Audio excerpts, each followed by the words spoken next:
Hola, ¿qué tal, amigos de La Lista? Estamos muy contentos de presentarles esta serie de conversaciones que es una especie de debut en este sitio tan nuevo que hemos generado para ustedes con una misión de moldear la conversación. Me acompaña Bárbara Anderson, que es nuestra directora general. Yo soy el editor en jefe. Y bueno, pues déjame, Bárbara, contarles qué es lo que vamos a ver hoy, esta tarde, en nuestras plataformas de La Lista, tanto en Facebook como en YouTube. Pues es una serie de conversaciones en torno a si realmente las mujeres van a decidir las elecciones en 2021. Y es relevante tanto porque como candidatas, también como electoras, pues las mujeres son más del 50%, ¿no? en esta histórica elección. Y bueno, ¿qué vamos a tener? Tenemos, la verdad es que una de las cosas interesantes es que decidimos traer a una gobernadora en funciones de solamente 2 Claudias en funciones que tenemos en el país. Tenemos a una candidata, la primera candidata mujer trans de la historia de México, una mesa con candidatas a gobernadoras por parte de Colima, de la coalición, y también para Chihuahua. Y cerramos definitivamente con una de las personas que ha sido pionera en todo esto, como es Beatriz Paredes, que fue de hecho la primera gobernadora que tuvo Tlaxcala y sigue siendo senadora y ha abierto brecha desde hace 40 años para la igualdad de género en la política.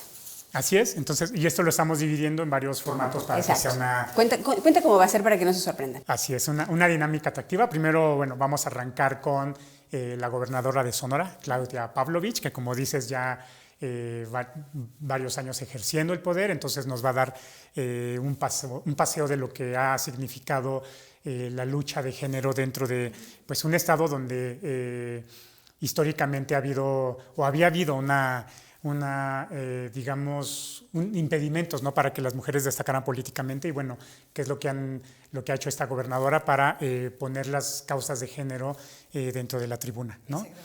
Y seguimos después con una entrevista en torno de lo que son elecciones y diversidad, que está haciendo nuestro amigo Genaro Lozano, a Fernanda Salomé, que es la primera candidata trans a un puesto de elección popular, sobre todo a un nivel tan alto como sería la gubernatura del estado de Zacatecas, ¿no? Por parte de las redes sociales progresistas.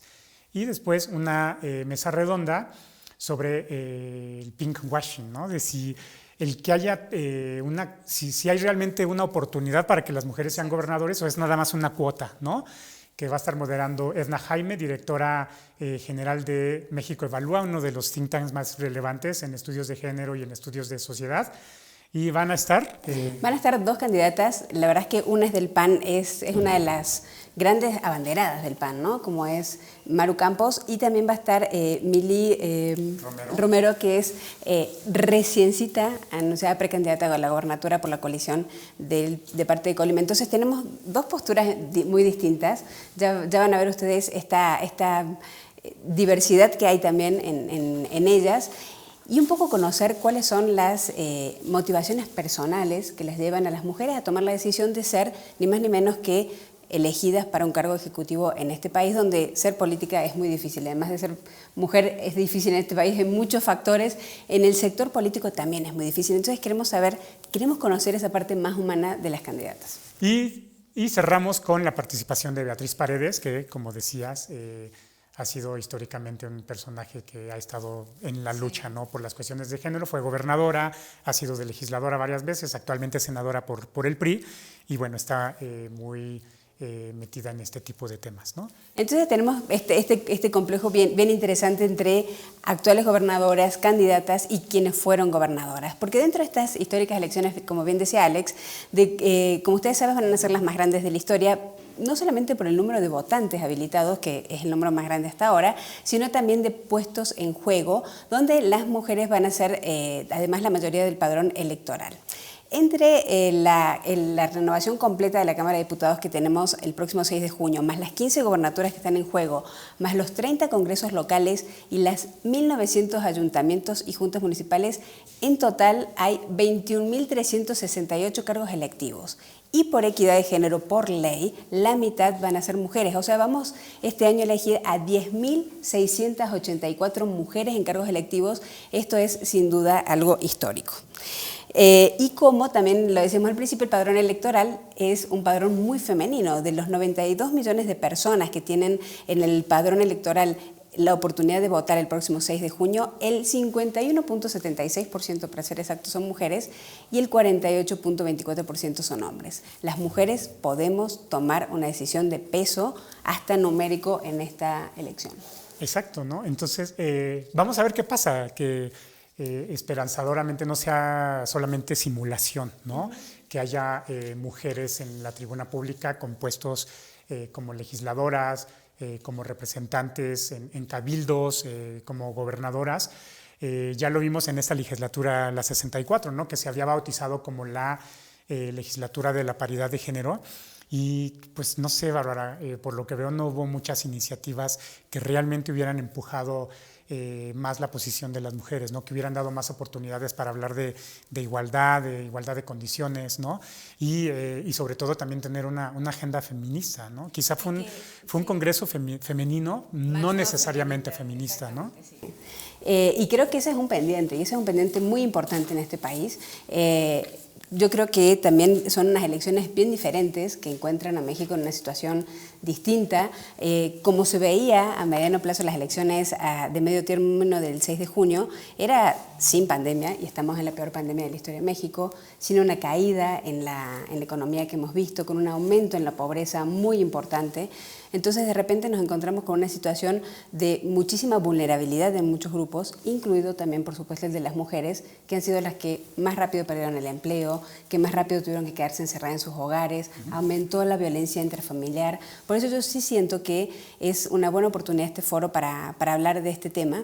Y como ustedes saben, se armó una alianza opositora para Morena que podría tener una buena participación en los 219 distritos que está buscando participar, está buscando también una mayoría calificada en la Cámara Baja. Diputados va a ser una gran pelea este año. Y también una oportunidad para ganar algunas de las gobernaturas. Hay 8 gobernaturas donde tendrían oportunidades dentro de las 15 que están en juego. Y el conflicto, yo creo que dentro de Morena en particular, con el tema que hemos visto de Félix Salgado Macedonio, ¿no? Exactamente. Ha sido un tema muy criticado y muy movido en redes con esta campaña de no al pacto, el presidente rompe el pacto. Y la verdad es que no es solamente, me parece, ahí sí te corrijo un poco, Alex, no me parece que sea un pinkwashing nada más, creo que es algo muy fuerte, porque en México sí ocurren situaciones de inseguridad hacia las mujeres. 7 de cada 10 mujeres hoy son violentadas. De estas 7 de cada 10 mujeres, el 40% ha recibido violencia sexual, el 35% ha denunciado violencia física y el 30% de las mujeres en este país viven de violencia económica y también de discriminación laboral. Entonces, creo que esta es una gran oportunidad para asomarnos a ver cuáles son las propuestas de las mujeres para las mujeres. Claro, sí, y bueno, vale la pena aclarar que no estamos invitando a un debate a las candidatas, ¿no? Porque pues todavía no se puede hacer, no es este formato, simplemente les estamos pidiendo que nos expliquen cómo ven ellas esta situación en la cual la mayor parte de los votantes van a ser mujeres y por reglas que se acordaron entre todos los partidos, debe de haber por lo menos equidad de género en las candidaturas, ¿no? Sí. Entonces, bueno, aparte de estos indicadores tan delicados que nos comentabas, Bárbara, de la economía, de la participación de las mujeres en la fuerza laboral y de cómo han sido esta primera línea de sufrimiento ante la pandemia, bueno, vemos que hay una inercia que ya venía históricamente en el país, ¿no? Como cosas como hay 25 estados de la República Mexicana que nunca han tenido una gobernadora, ¿no? De 32 son 25 estados los que nunca han tenido una representación así. Y en la historia del país solo 2% de las personas electas para las gobernaturas han sido mujeres, ¿no? Aquí han sido 7 y en contra, pues 98% han sido hombres, ¿no? Entonces, ¿qué es lo que se busca? Revertir esta histórica subrepresentación, ¿no? A cargos de elección popular.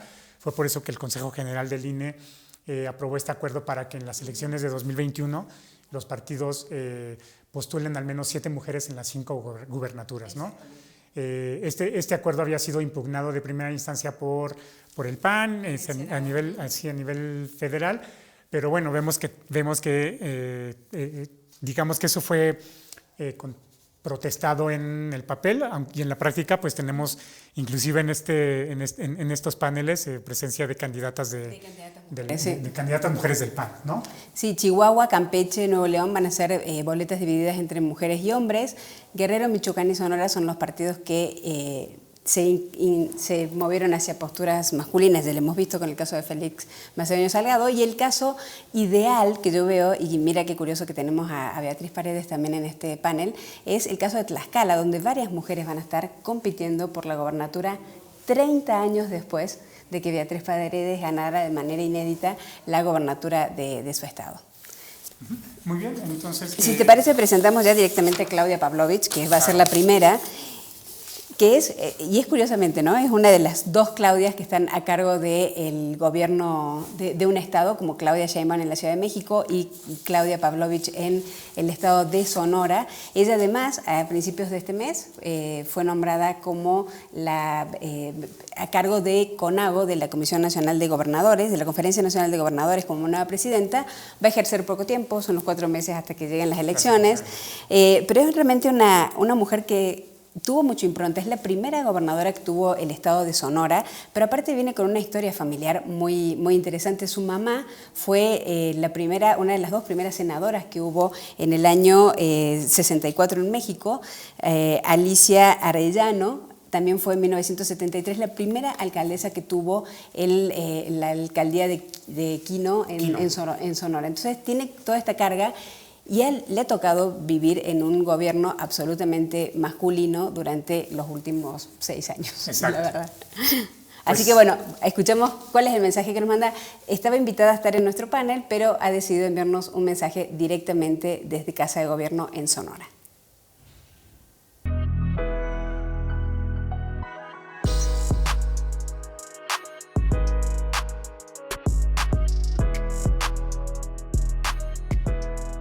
Muy buenos días. Agradezco a la lista esta interesante invitación. Estamos en las vísperas de un proceso electoral de gran importancia para nuestro país, el más grande proceso electoral, donde se decidirán miles de posiciones políticas a lo largo y ancho de México, desde presidencias municipales y sus ayuntamientos, legislaturas locales, el Congreso de la Unión y gobiernos estatales. El circuito político nacional vivirá una elección compleja y competida, con todas las razones y las pasiones que se hacen presentes en circunstancias como esa, pero con un elemento que a mí me parece fundamental: la cada vez más amplia presencia de las mujeres en la vida política nacional, las cuales, por mandato de ley, deberán ocupar el 50% de las candidaturas. Conozco de primera mano, créanmelo, lo complejo que resulta para muchos esta acción afirmativa que obliga a los partidos políticos a abrir el 50% de sus oportunidades electorales a las mujeres.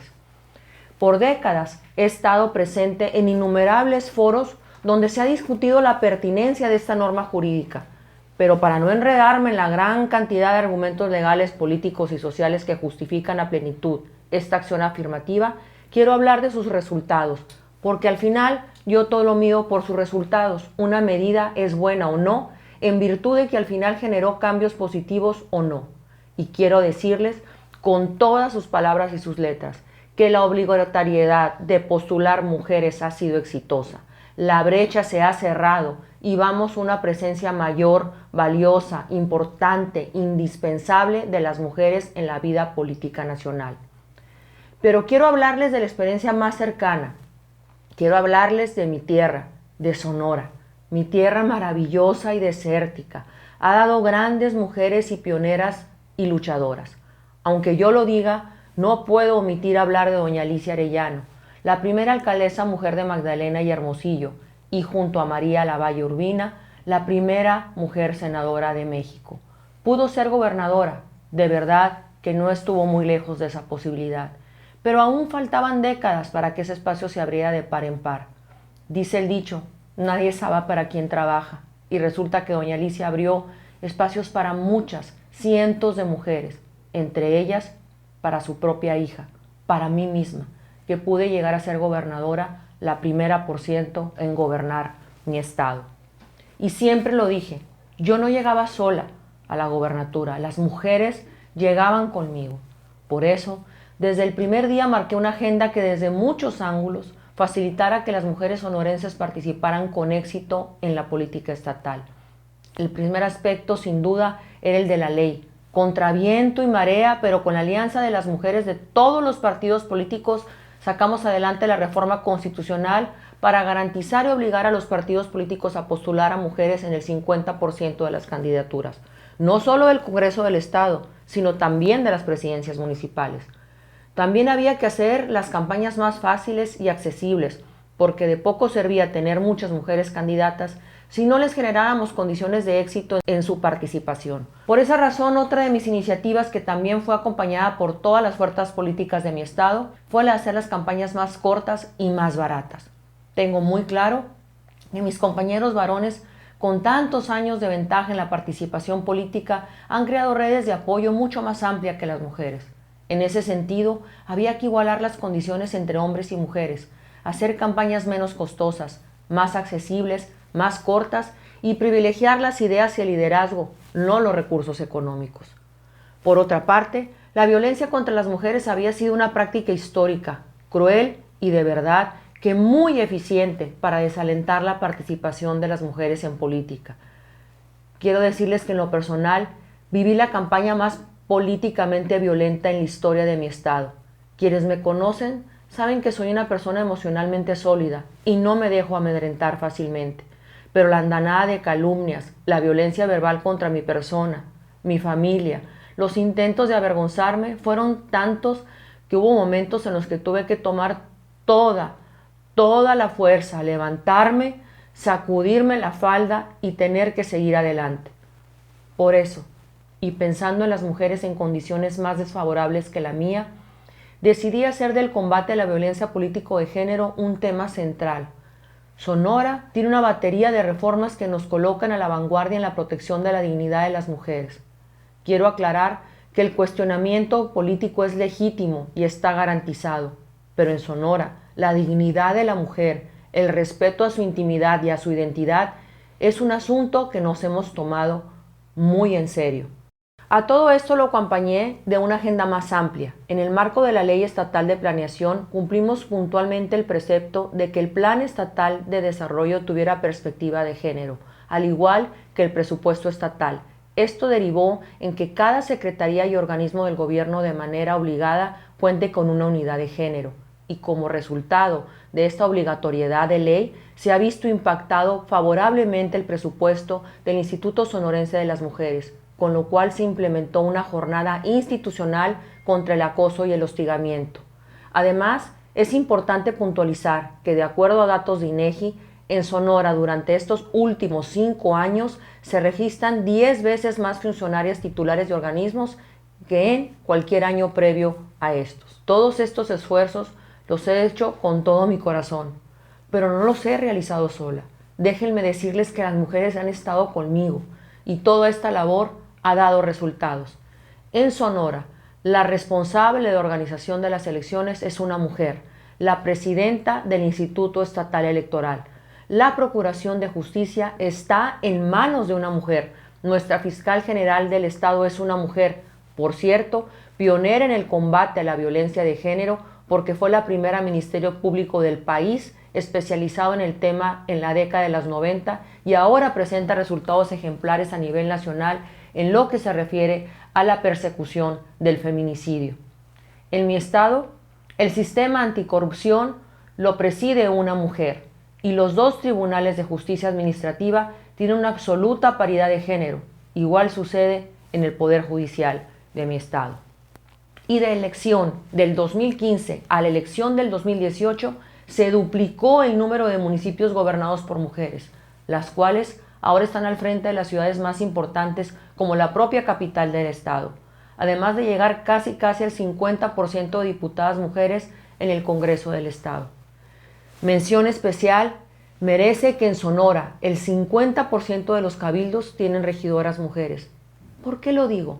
Porque el primer cargo público que ocupé fue precisamente el de regidora.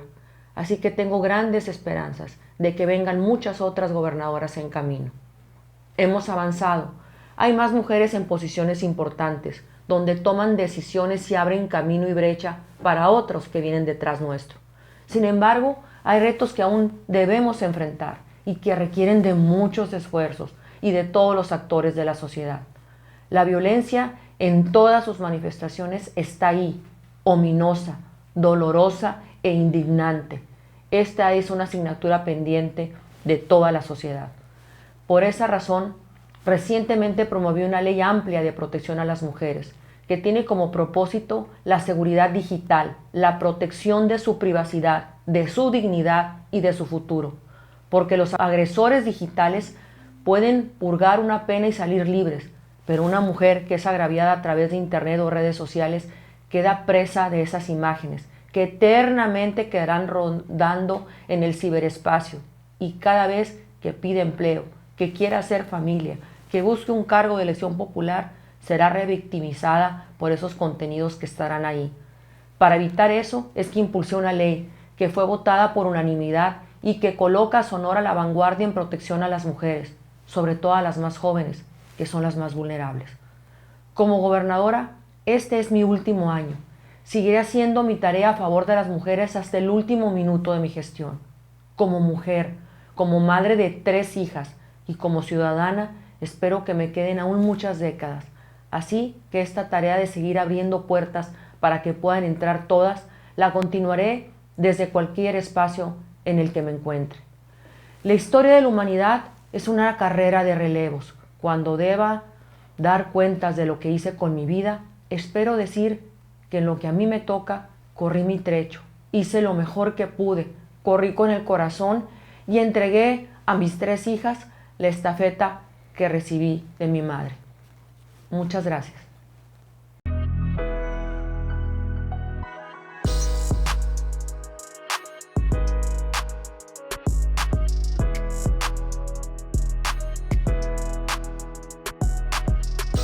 Pues muy interesante lo que nos presenta, lo que nos comenta la gobernadora de Sonora, Claudia Pavlovich. Y bueno, ahora vamos a presentarles una dinámica interesante, una entrevista, un 1 a 1 entre Fernanda Salomé, la candidata por Zacatecas del partido Redes Sociales Progresistas, y el politólogo Genaro Lozano. Es una charla interesante porque el registro de Fernanda Salomé para la gubernatura de Zacatecas marca un hito. Ella es la primera mujer activista y defensora de los derechos de la comunidad LGBT en buscar una gubernatura en el país. Y bueno, pues ella nos va a comentar qué es lo que significa ser una mujer trans en el mapa político de México. Adelante, Genaro, con esta conversación que sin duda será interesante, reveladora y bueno, nos marcará cómo se vive estar en la tribuna, en la trinchera política desde la agenda trans.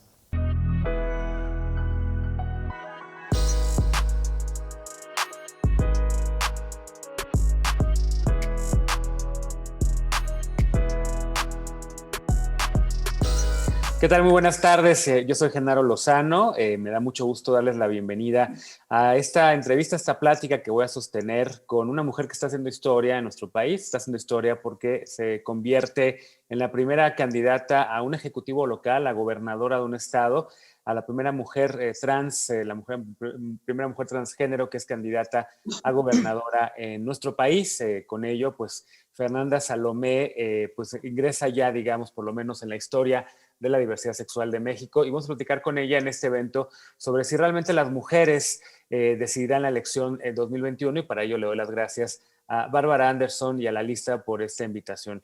Fernanda Salomé, ¿cómo estás? Me da mucho gusto saludarte. Tú estás allá en Zacatecas, candidata a gobernadora del estado por las redes sociales progresistas. ¿Cómo estás? Hola, ¿qué tal? Muy buena tarde. Muy bien, muchas gracias. Gracias por la invitación a la lista. Gracias a ti, Genaro, por este tiempo que nos brindan. Y pues aquí trabajando, echándole ganas para que pues podamos mejorar Zacatecas, podamos crecer y podamos ser un estado incluyente. A ver, cuéntame de ti, porque yo sé que tú estudiaste ingeniería en desarrollo de negocios, innovación empresarial, estás haciendo historia y primero quisiera preguntarte eso. ¿Te das cuenta de lo histórico que es el hecho de que por primera vez un partido político que está buscando el registro ponga a una mujer transgénero como candidata a gobernadora? Es la primera. Hemos tenido en la historia de este país, pues, desde por lo menos los 90, desde que Patria Jiménez fue diputada federal, que fue la primera mujer lesbiana, hemos tenido algunas personas de la diversidad sexual que han sido diputadas, diputados, alcaldes locales, que de repente han sacado el closet. Ahí en tu estado pasó eso con algún candidato del PRI en algún momento. Pero ahora tú eres la primera mujer trans que es candidata a gobernadora, nada más, nada menos. A ver, ¿cómo te sientes?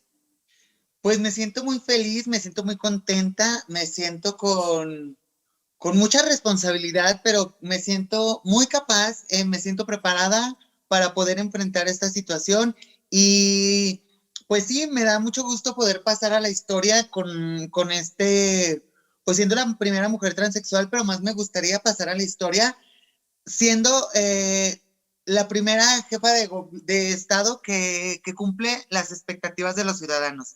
Pasar a la historia cumpliendo cada meta, cumpliendo cada propuesta y cumpliendo las necesidades de la ciudadanía. Me siento pues muy satisfecha de estar dando la visibilidad que no teníamos, de demostrar que las mujeres transexuales, más allá de ser trabajadoras sexuales, ser estilistas, ser ambientadoras de noches, de shows, podemos incursionar en cualquier ámbito. Y pues demostrándolo lo estamos haciendo. En este caso, bueno, yo aquí participando en la política, tengo grandes amigas que han incursionado en el sector de salud, como abogadas. Bueno, en el caso está aquí de mi compañera Meli, que ella está por el 4º distrito aquí en Zacatecas y ella está por concluir su carrera en Derecho. Entonces, estamos dando esta visibilidad, estamos demostrando que sabemos, que podemos y que lo podemos lograr. En efecto, hablas un poco ahí sobre la experiencia que significa ser una mujer trans en México y en específico en Zacatecas, pero en general digamos que algo que tienen como experiencia compartida es que en efecto en los estados donde no tienen leyes de identidad de género, pues muchas mujeres y muchos hombres trans también que no pueden cambiar sus documentos, no pueden ejercer su profesión, ¿no? Estás poniendo el caso de una colega tuya que está a punto de terminar la universidad. ¿Hay ley de identidad de género en tu estado? ¿Va a poder cambiar va a poder tener su título a su nombre? Yo tengo la fortuna de haber hecho mi cambio de identidad hace ya varios años. Yo, la verdad, como todo el mundo, pensaba que era un trámite súper difícil, complicado, que no lo iba a poder lograr hacer. Entonces, pues me di a la tarea de buscar, de ver los medios, ver los requisitos para poder hacerlo y me di cuenta que realmente no son muchos requisitos. Desgraciadamente aquí en Zacatecas no está todavía autorizada la identidad de género ni el matrimonio igualitario. Realmente en la comunidad LGBT aquí en Zacatecas estamos hechas a un lado. Sí hace falta mayor trabajo en esta parte, pero tenemos la fortuna de que lo podemos hacer en otros estados. Yo tuve la dicha de ir al Estado de México, hice mi cambio de identidad. Aquí en Zacatecas igualmente ya pude hacer mi baja de mi identidad anterior. Tengo mi identidad como Fernanda. Entonces me di cuenta que había la necesidad de las otras personas, tanto hombres como mujeres de la comunidad trans, y pude apoyarlos. Publiqué yo en mi Facebook que las personas que les interesa hacer su cambio de identidad, que era un trámite sencillo, se acercaron a mí varias personas, tanto hombres como mujeres trans, y pude ayudarlos a hacer este cambio de identidad. Una de ellas es Meli, que está como diputada federal ahorita. Ella ya tiene su cambio de identidad, y a otras más chicas y chicos de aquí en Zacatecas he tenido la oportunidad de apoyarlos. Desgraciadamente, te vuelvo a repetir, aquí en Zacatecas no se ha permitido, no se ha puesto sobre la mesa.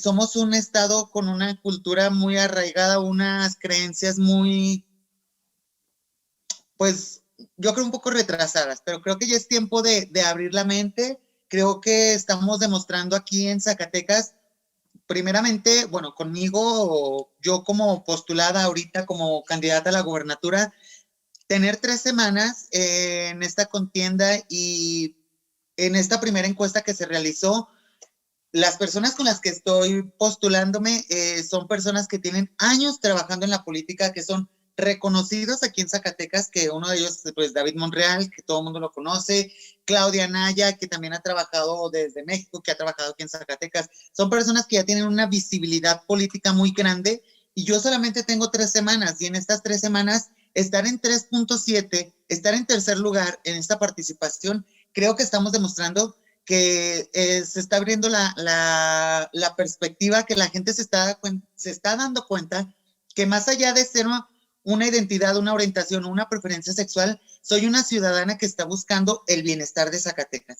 Y estoy buscando que todas las áreas de oportunidad, que todas las personas, que cada ciudadano, seamos como seamos, tengamos la discapacidad que tengamos la edad que seamos, estemos enfocados en cualquier rubro, tengamos el género que sea, mujer, hombre, trans, estamos aquí para luchar por todos y estamos para ver las necesidades de todos y cada uno de ellos.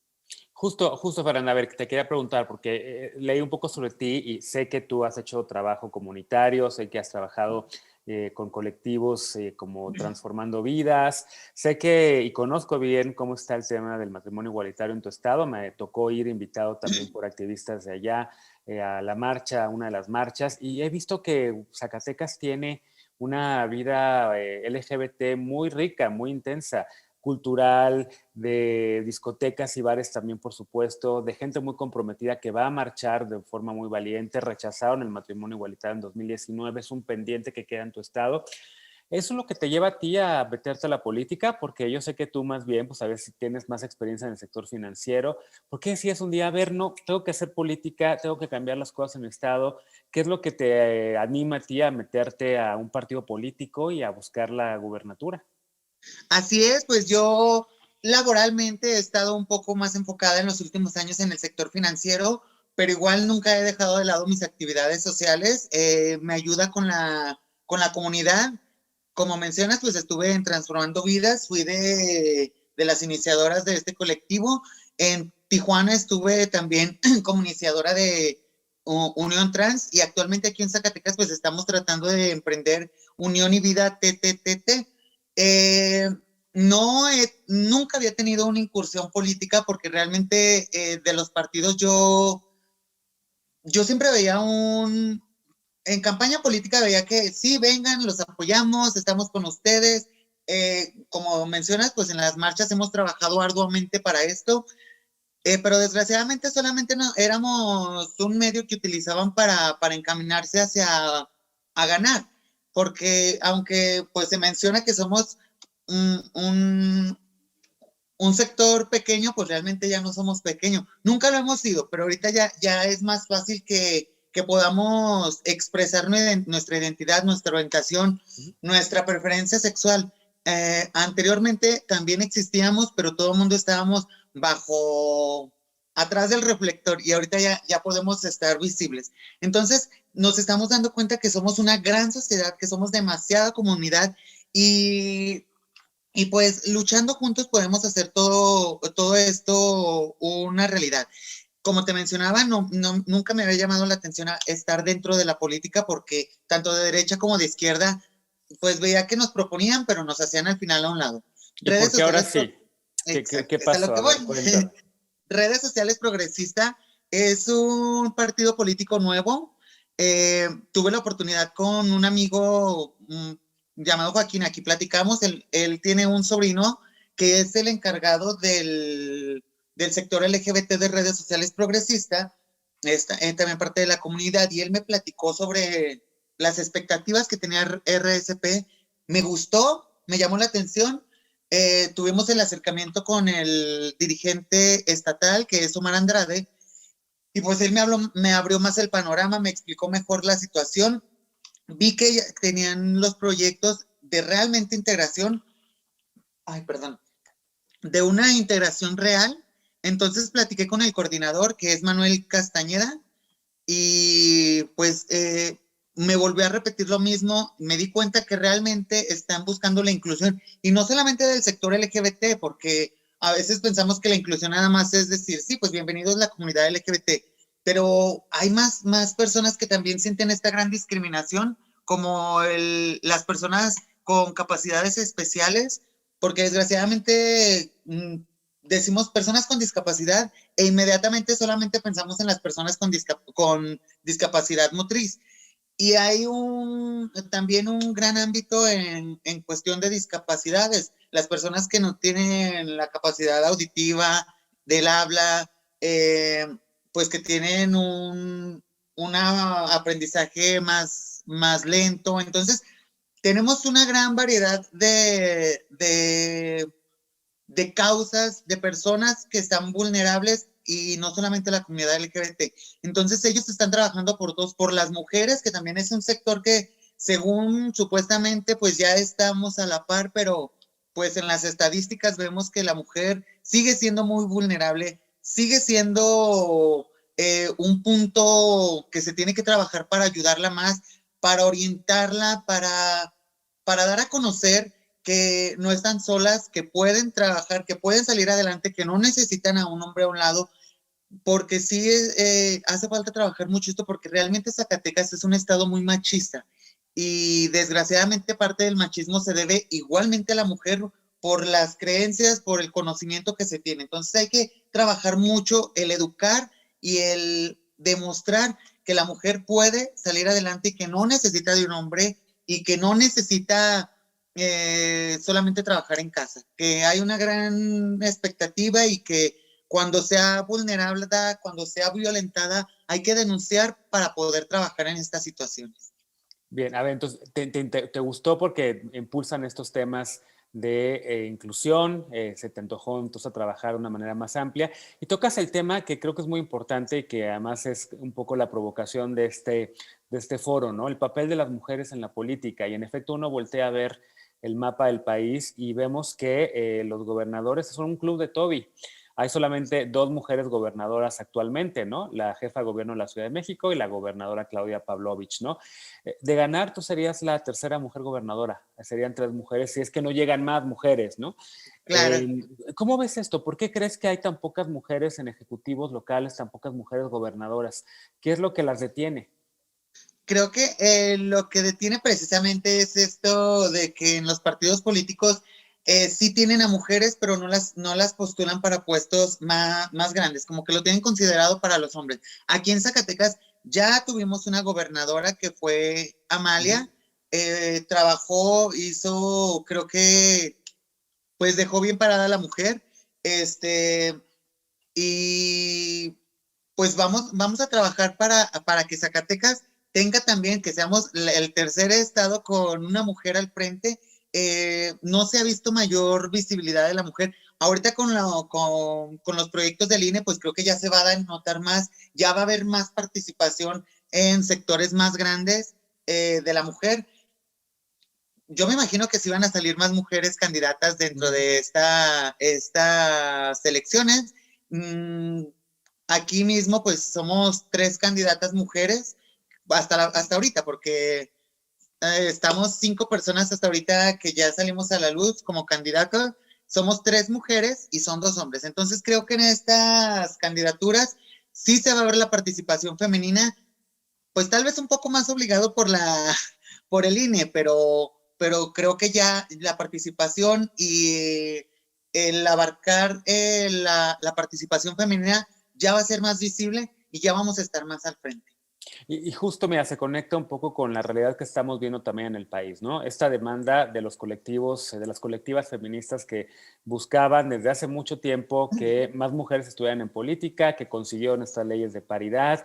Ahora se estaba discutiendo precisamente si los partidos deberían de poner a más mujeres 50-50 en las candidaturas a las gubernaturas, y esto está avanzando, ¿no? Pero, ¿qué decir? ¿Qué es lo que tú ves desde Zacatecas y qué piensas cuando ves a compañeras feministas en la Ciudad de México que van y le piden a la jefa de gobierno pues más políticas para prevenir la violencia de género, que van y le piden más políticas para prevenir la violencia machista, que van y le piden que se sume a la defensa del derecho a decidir de las mujeres? ¿Cómo ves el movimiento feminista hoy y cómo ves también esas divisiones que hay? Sí, creo que es un movimiento que está buscando precisamente lo que te comento, que realmente se refleje lo que se tiene sobre la mesa, lo que se tiene sobre las leyes. Tal vez en algunos casos no son las maneras de hacerlo, o tal vez sí son, esto ya creo que es perspectiva de cada persona, pero sí hay que buscar que realmente se lleven a cabo todo lo que está puesto. Creo que una de las cosas que se solicita del movimiento feminista, el poder elegir de su cuerpo, creo que pues es algo que tenemos que debatir muy bien, porque pues son procesos, son estadísticas que tenemos que ver qué tanta mortalidad hay sobre este caso, qué tanto violación hay, qué tanto, creo que hay etapas dentro de una gestación en las cuales se puede realizar los procesos, en los cuales no. Entonces, creo que son temas muy importantes, creo que tiene mucho, mucho, mucho, mucho que trabajarse. Aquí en Zacatecas también está el movimiento feminista, de hecho, parte de los colectivos LGBT son parte también de los movimientos feministas. Entonces, tienen puntos que tratar que son muy importantes, que se tienen que checar, y como jefes A de ver, pero Estado. dos preguntas, porque los políticos y las políticas tradicionales siempre como que evaden hablar de estos temas, ¿no? ¿Tú te sientes y te consideras una mujer feminista? ¿Eres parte del movimiento? Eh, estoy de acuerdo con eh, puntos del movimiento feminista. Claro que voy de acuerdo que, o sea, como te digo, sí, sí creo que tienen muchos puntos de razón, tienen maneras de pedirlo, y pues estoy de acuerdo con varios de los puntos que manejan. Bien. No me voy a Y, cegar que decir, no, no, no, no estoy de acuerdo con el feminismo. Creo que todo, hay límites, hay maneras, y creo que de las maneras correctas, y que también el gobierno escuche, es del modo que se puede llegar a soluciones que sean buenas para la ciudadanía. a ver, Porque y en un también el estado, gobierno hacerse de la vista gorda, no atender estas peticiones, también es, o evadir, porque es lo que muchas veces se hace, se evade, se evade, se evade, y por eso se llega a extremos. Entonces creo que lo importante es debatir los temas, llegar a acuerdos para que se puedan realizar las cosas y poder solucionar tanta problemática que existe. a ver, y en un estado tan conservador como el tuyo, en donde se ha rechazado el matrimonio igualitario y la identidad de género, ¿la candidata Fernanda Salomé está a favor del derecho a decidir? Mm, ¿Está a favor del derecho de las como te mujeres comento, a interrumpir un embarazo? sí, sí, como te comento, creo que es algo muy, muy importante. Creo que el cuerpo pertenece a la decisión propia, pero como te comentaba, dentro de la gestación hay ciclos. Entonces, dentro de estos ciclos, creo que se puede trabajar para que tenga la decisión en el tiempo correcto. Entonces, sí creo que tiene decisión sobre su cuerpo mediante los tiempos indicados por el sector de salud. 12 semanas. El tiempo correspondido. Porque dentro de una gestación también tenemos que ver el no nato, pues el tiempo que tenga de gestación, el tiempo, la madurez del feto. Entonces, tenemos que checar todos estos puntos para poder, como te digo, llegar a acuerdos. Como te digo, sí estoy de acuerdo en que cada quien tiene que tomar decisiones sobre su cuerpo mientras tenga la capacidad y el conocimiento. Entonces, pues sí, sí, sí, sí estamos dentro de este sector. Bien. Ahora, Te apoyo, sí. como gobernador, imagínate, ganas la gubernatura, primer día de chamba. ¿En qué sería diferente el que llegue una mujer y una mujer transgénero a la gubernatura? ¿Qué empezarías haciendo? ¿Qué cambiarías que has visto que los hombres que han gobernado tu estado se han equivocado? ¿Por qué la política, la presencia de una mujer en la gubernatura sería distinta? Bueno, más allá de género, mujer, hombre, trans, pues yo creo que como ciudadana me enfocaría mucho en tratar de solucionar los problemas existentes, pero más que solucionar, creo que aquí lo importante y lo que tenemos que trabajar es prevenir. Creo que la prevención es lo que nos puede ayudar demasiado. La educación es lo que nos va a dar la llave para que en vez de estar solucionando, tengamos una mejor vida. Pues lo primero que yo haría es tratar de mejorar la educación infantil y juvenil, porque pues a final de cuentas son el futuro que tenemos a la mano. Tenemos que tener una mejor educación, tenemos que darles las armas a la juventud para que estén bien educados, para que estén, no nada más una educación para que sean empresarios, para que sean licenciados, para que sean periodistas, una educación de integración, una educación incluyente y una educación de salud, de seguridad. Creo que esto es lo primero que tengo yo para enfocarme, porque pues teniendo una buena educación, pues tanto estudiantil como una educación en materia de valores, es lo que nos va a ayudar a erradicar todo esto, porque ahorita lo que estamos haciendo, lo que están trabajando los gobiernos es solucionar y solucionar y solucionar en vez de trabajar en prevenir para no tener que estar solucionando pues este tipo de cuestiones. Es en lo que nos tenemos que enfocar más. Educación es, digamos, el pilar de tu propuesta, ¿no? De tu campaña. O sea, tú quieres que la educación se mejore para todo el mundo, para prevenir problemas. ¿Qué otra cosa? Por ejemplo, uno de los temas que más está afectando al país y al mundo entero este año, lo sabes, desde el año pasado, pues la pandemia de COVID-19, ¿no? Como gobernadora te tocaría a ti enfrentar ese tema, porque vamos a seguir con esta pandemia a lo largo de este año y tal vez también en el que viene. Sí, así es. Pues claro, esto es pues bueno, pues es una pandemia, no nada más está afectando a Zacatecas o a México, es al país entero. Entonces, pues bendito Dios, tenemos la vacuna ahora, entonces tenemos que seguir trabajando en no seguir dispersando esta enfermedad. Desgraciadamente, bueno, yo creo que en todo el país y el mundo no tenemos la cultura de entender que cuando nos dicen que ya estamos en un color anaranjado no es para que estemos saliendo a la calle. Tenemos que entender que todavía tenemos que cuidarnos, tenemos que usar el cubrebocas, tenemos que estar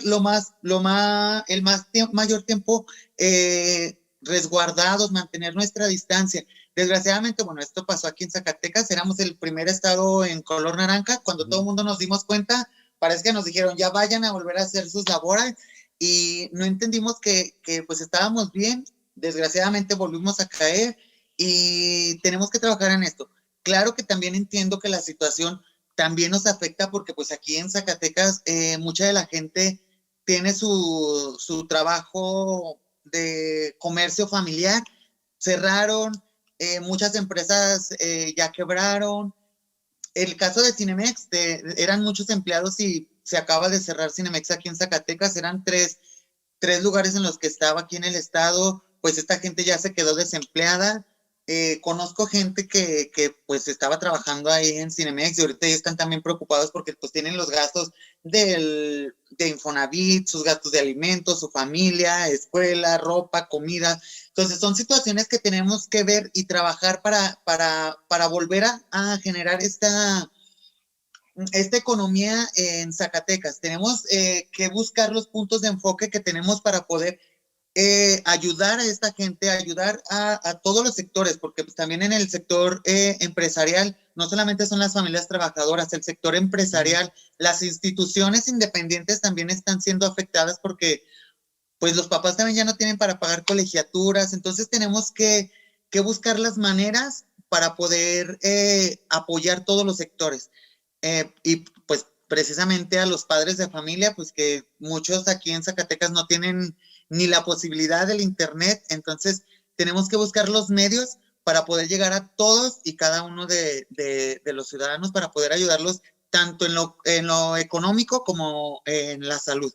Mira, me gusta, a ver, entonces educación, luego me gusta que hables de reactivación económica después de la pandemia y que pongas estos ejemplos de hecho, de alguien que conoce, ¿no? Uno de los temas muy importantes que tenemos también es el sector tenemos varios sectores muy productivos en Zacatecas, que uno de ellos es el turismo y lo tenemos que explotar. Bueno, en esta situación de pandemia ahorita, pues lo tenemos que tener un poquito guardado, ¿verdad? Pero Zacatecas es un sector de turismo ampliamente fortalecido. La semana pasada, el día 3 de febrero, fuimos reconocidos como la capital americana de la cultura. Tenemos gran riqueza para el turismo, para ofrecer al mundo, no nada más al país o a América. Tenemos demasiado que ofrecer al mundo y es algo que tenemos que explotar para poder llegar a todos lados y hacer crecer Zacatecas en cuanto a la economía. El sector minero también tenemos demasiada producción, pero tenemos que también tener cuidado con cuidar el medio ambiente, porque desgraciadamente también en el sector de minas se daña mucho pues la tierra, ¿no? Que es lo que nos da la vida. Entonces, el sector agrícola, también aquí tenemos mucho trabajo para este sector. Tenemos mucho sector para poder trabajar, pero tenemos que tomar las medidas necesarias para poder no dañar pues nuestro sistema, ¿verdad? Claro. Fíjate, te decía que me gusta entonces educación, luego reactivación económica y me gusta que toques experiencias y casos personales de gente que tú conoces, de ciudadanas y ciudadanos de tu estado que están sufriendo justamente por la pandemia y de los retos que tienen, ¿no? Que el Infonavit y todo esto. Entonces, pues justo creo que eso es lo que hace una buena candidata o un buen candidato, que conozca las necesidades de la gente y de lo que está enfrentando, ¿no? Seguridad es otro de los temas también que en tu estado están duros, no nada más crímenes de odio contra poblaciones trans o contra poblaciones LGBT, sino también, por supuesto, la violencia que hay en las calles, feminicidios, la violencia del narcotráfico. ¿Qué propondrías, qué harías tú si fueras gobernadora para tratar de revertir estos problemas? Bueno, como sabes, estamos en intercampaña, no se puede hablar tanto de las propuestas, ¿verdad? Pero sí creo que también hay que trabajar mucho la seguridad. Aquí tenemos pues varios problemas de seguridad. Tenemos que, yo creo que poner la lupa sobre nuestro sistema de seguridad aquí en Zacatecas, ver cómo se está trabajando, porque como tú lo comentas, pues aquí en este partido no somos políticos, bueno, no somos personas políticas que hayamos estado incursionando años en la política, somos ciudadanos que sabemos, vemos el padecer aquí de la comunidad. A mí me ha tocado, bueno, vuelvo a lo mismo, yo vivo aquí en una colonia donde pues exactamente aquí a mis espaldas está la seguridad pública. Y pues aquí escucho y veo cómo entran, cómo salen, cómo hay balaceras. Entonces, lo tengo en carne propia las vivencias, sé lo que se padece, sé lo que se vive y creo que son puntos que estamos por enfocarnos en las propuestas que vamos a tener en abril, que te las puedo platicar más adelante, Bien. pero sí son trabajos arduos que vamos a hacer, porque la seguridad también pues es algo indispensable. En vez de sentirnos inseguros, porque a veces vemos una patrulla y en vez de sentir seguridad, sentimos inseguridad. Entonces, tenemos que trabajar en esto para que la gente tengamos esta apatía con nuestra seguridad pública. En vez de sentir temor, nos sintamos seguros. Es algo indispensable y es algo en donde tenemos que poner la lupa muy bien enfocada, porque pues es lo que nos tiene que realmente cubrir, nos tiene que hacernos sentirnos que a las 12 de la noche no tener miedo de salir. Claro. Son los que tienen que hacernos sentir esta fortaleza. Claro. En efecto, no se puede hablar de propuestas, tienes toda la razón, pero sí se puede hablar sobre problemas y esos problemas de seguridad en tu estado se replican por todo el país. ¿Tú crees que y sigues confiando en que a través de los partidos, en que a través de las instituciones es como se puedan lograr estos cambios? O sea, ¿tú sigues optimista en que los partidos políticos puedan generar estos cambios y la política como la conocemos, o tiene que ser una labor con los ciudadanos? Pues exactamente. Como aspirante yo a esta candidatura, claro que voy a tener muchas propuestas, voy a tener mucho trabajo que hacer, pero no es un trabajo que nada más pueda realizar una sola persona o un solo equipo. Esto viene junto, como te comentaba, con la educación que se tiene que generar para que las mismas personas, porque en ocasiones, igualmente aquí te lo digo, yo veo la gente dice, ay, necesito seguridad aquí, cuando ellos mismos en ocasiones generan este tipo de inseguridades. Entonces aquí más que nada todo enfoca en tener, como te decía, la lupa sobre nuestra dirigencia de seguridad, pero igual hacer la educación hacia la gente para que se dé cuenta que no nada más es el trabajo del gobierno, el trabajo de los políticos, es el trabajo de la ciudadanía en general. Juntos es como podremos lograr llegar a tener estas soluciones y juntos vamos a tener que trabajar para que Zacatecas mejore y Zacatecas sea un estado más seguro. Porque yo puedo proponer 20,000 cosas, yo puedo poner la lupa sobre el sector de seguridad, pero si la gente sigue trabajando, haciendo cosas indebidas, que no tenga la educación para cuidarse, para cuidar del de al lado, entonces de nada, no tiene ningún caso tener cuidado el sector de la seguridad cuando la comunidad está trabajando para generar esta propia inseguridad. ¿Qué es lo que más te enoja cuando sales a la calle en Zacatecas? ¿Qué te hace enojar? ¿Perdón? ¿Qué te hace enojar?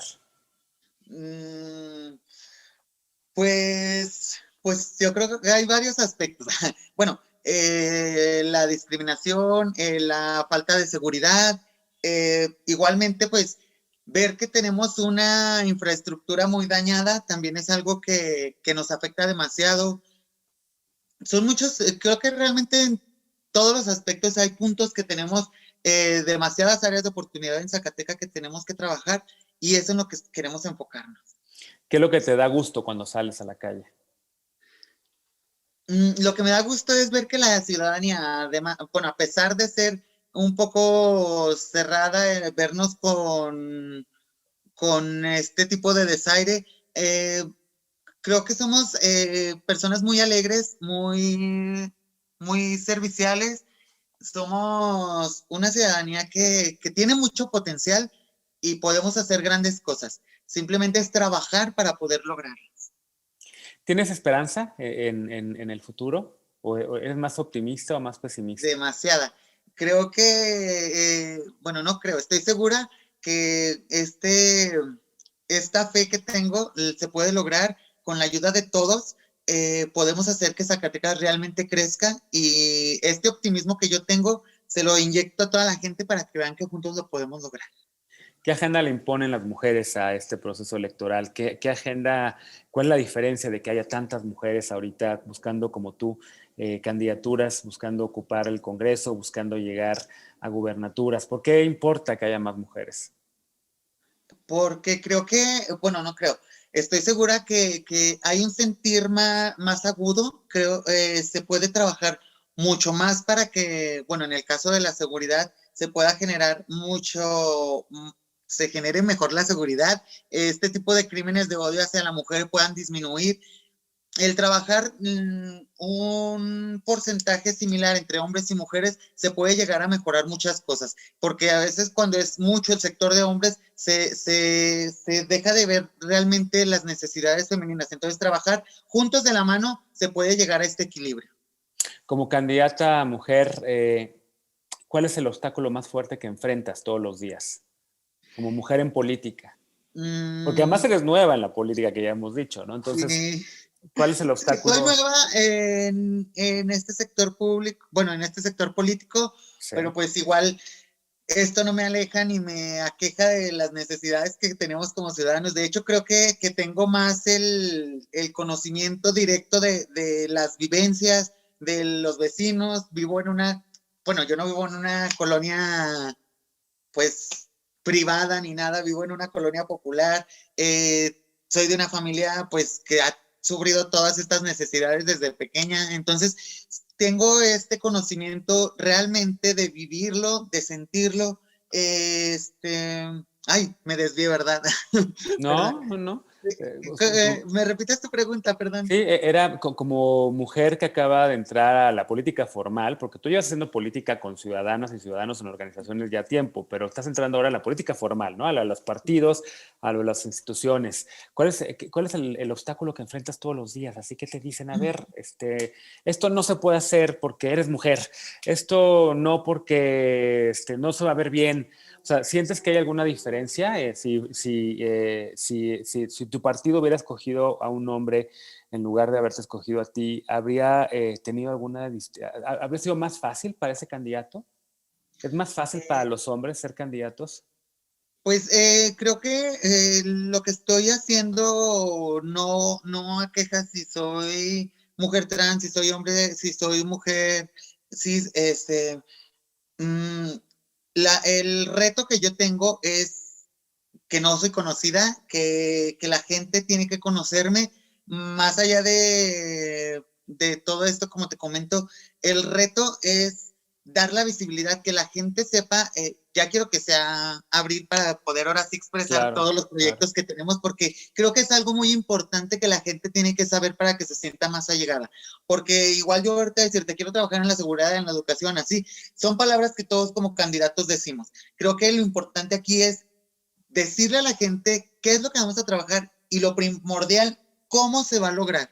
Eso es algo muy importante para que la gente pueda seguirnos y ver cómo vamos a trabajar, porque como te decía, pues las personas con las que, bueno, que están en primera y segunda posición, pues son personas que ya tienen años dentro de la política, saben cómo trabajan, saben en qué están enfocados, entonces hace falta, este es el impedimento que yo tengo, que la gente aún no me conoce y no sabe cómo y por dónde voy a trabajar. Entonces, en abril lo van a conocer y sé que al darse cuenta cómo lo vamos a trabajar, se van a sentir muy...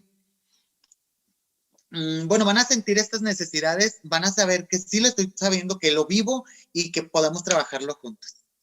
Pues Fernanda, creo que tenemos ya poquísimo tiempo para seguir conversando, pero no nada más te deseo mucho éxito, sino también quisiera cerrar esta conversación preguntándote, ¿cómo te ves en 6 años?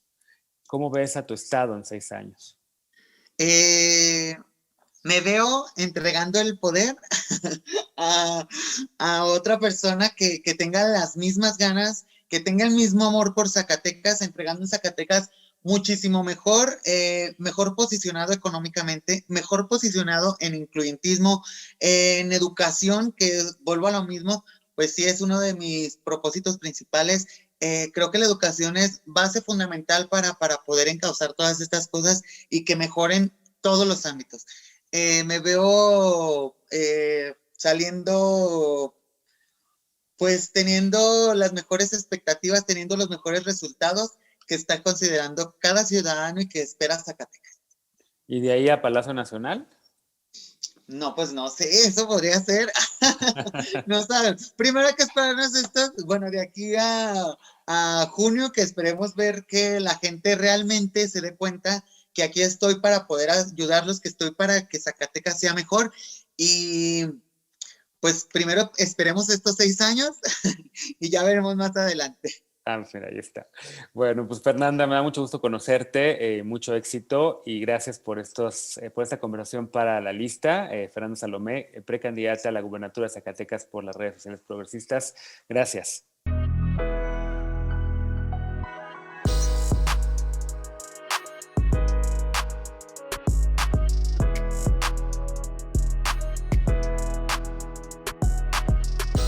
Muy interesante sin duda esta charla entre Genaro y Salomé, porque creo que es un tema que recién empieza y es un debate que nos debíamos, y creo que es una enorme oportunidad que se abre para mucha gente y para muchas minorías de participar en decisiones políticas en este país. Y ahora viene el plato fuerte de la tarde, que es la mesa redonda entre candidatas y precandidatas a las gobernaturas, para saber cuánto hay de realidad en estos puestos y cuánto hay de pinkwashing, en esta necesidad de darle este color femenino a las elecciones, o realmente si existe esta enorme vocación.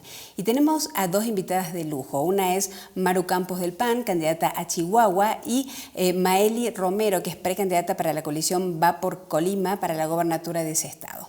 La moderación está a cargo de Edna Jaime, que es una de las mujeres que más sigue el pulso de los estados, tanto desde el punto de vista político como desde el punto de vista económico y también social, de la organización que ella dirige de una manera excelente, como es México Evalúa. Y les cuento un poquito de los perfiles. María Eugenia Campos Galván, Maru, como le gusta que le digan, es una abogada de Chihuahua que se ha convertido en una de las piezas principales del PAN en las próximas elecciones. Llega a estas elecciones con un currículum político muy sólido. Fue diputada federal, fue diputada local, presidenta municipal de Chihuahua en el 2016 y se logró reelegir dentro del PAN en medio de lo que ustedes recuerdan fue la enorme fuerza de Morena en las elecciones de junio del 2018. De hecho, está con permiso en este espacio para poder continuar con esta campaña política. Y también está Maeli Romero de Colima, que se pondrá a pelear las elecciones no solo como candidata entre hombres, sino también con mujeres, ya que en las ternas también está Indira Vizcaíno por Morena. Y justo el fin de semana pasado, en una entrevista, ella dijo algo que yo no sabía, por lo menos, que desde niña ya soñaba con ser gobernadora, porque es un punto no menor, que es el impulso al interés por las niñas, al acceso a la política en el país, y por eso creo que va a ser interesante esta charla entre Edna, Maru y Maeli, para conocer cuáles fueron sus necesidades para entrar a la política y lo difícil o no que puede ser mantenerse en un puesto en un estado. Adelante, Edna, empezamos con esta mesa y esta charla entre mujeres.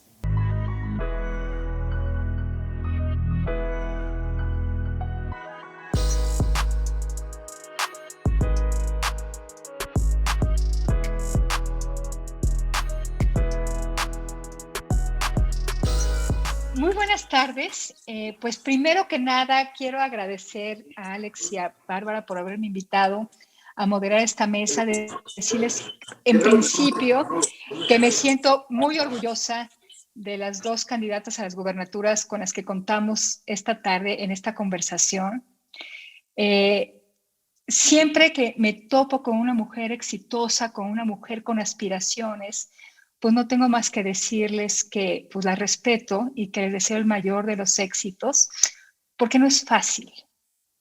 En el contexto de este país, pues romper los techos de cristal, pues romper los paradigmas establecidos. Entonces, pues me siento antes que nada orgullosa de ustedes. Habíamos invitado a candidatas a la gubernatura de otros partidos. Desafortunadamente, su agenda no les permitió acompañarnos esta tarde, pero tenemos a dos candidatas de peso completo.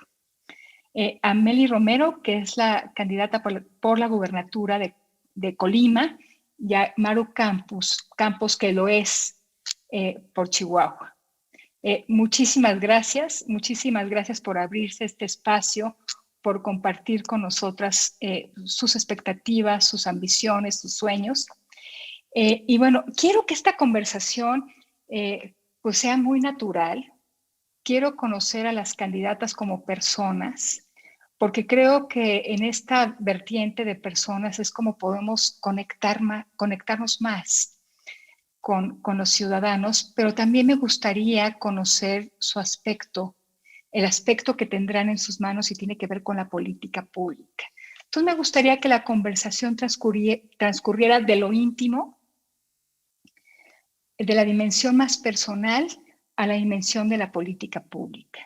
Porque pues, este país enfrenta muchos retos, sus estados también, y no solamente necesitamos buenas personas, sino personas que entiendan, que tienen instrumentos en sus manos para cambiar vidas y para cambiar realidades. Entonces, mi primera pregunta tiene que ver con cómo es que se dieron permiso de tener la ambición de ser políticas, que pues no se conformaron con la idea de ser profesionistas, pero tener un perfil que les permitiera ser amas de casa, criar hijos, y la política como que la vemos el espacio de los hombres. ¿Cómo es que decidieron que esto no iba a ser así? ¿De dónde viene en ustedes esta motivación? Es un tema muy personal, es un tema familiar. Entiendo que ustedes son muy jóvenes, pero ya tienen trayectorias políticas muy notables, han sido legisladoras en sus estados, pero también a nivel federal, han tenido ya cargos de responsabilidad pública muy importantes, han estudiado fuera de México, o sea, muy jóvenes, pero muy completas. Entonces, la primera pregunta, pues, ¿de dónde les salió la cosquillita, el gusanito por la política? Y me gustaría empezar por ti, Meli. Les ruego que me den respuestas breves para que así podamos tener una conversación amena. Tenemos 30 minutos y quisiera que quien nos ven las conociera a profundidad. Adelante, Meli. Muchísimas gracias. Primero, bueno, estoy muy contenta de estar aquí en este encuentro, aunque sea de manera virtual. Estoy, pues, así como lo tenemos que hacer muchas veces las mujeres, un poco improvisada. Por si se escuchan ruidos adicionales, por favor me lo comentan. Para mí todo esto empezó en mi casa. Yo eso lo he vivido desde niña. Mi padre fue el que me empezó a involucrar en sus actividades partidistas, el que nos llevaba a sus eventos, sus encuentros, y nos empezó a platicar y a compartir su propia vivencia como político a nivel municipal.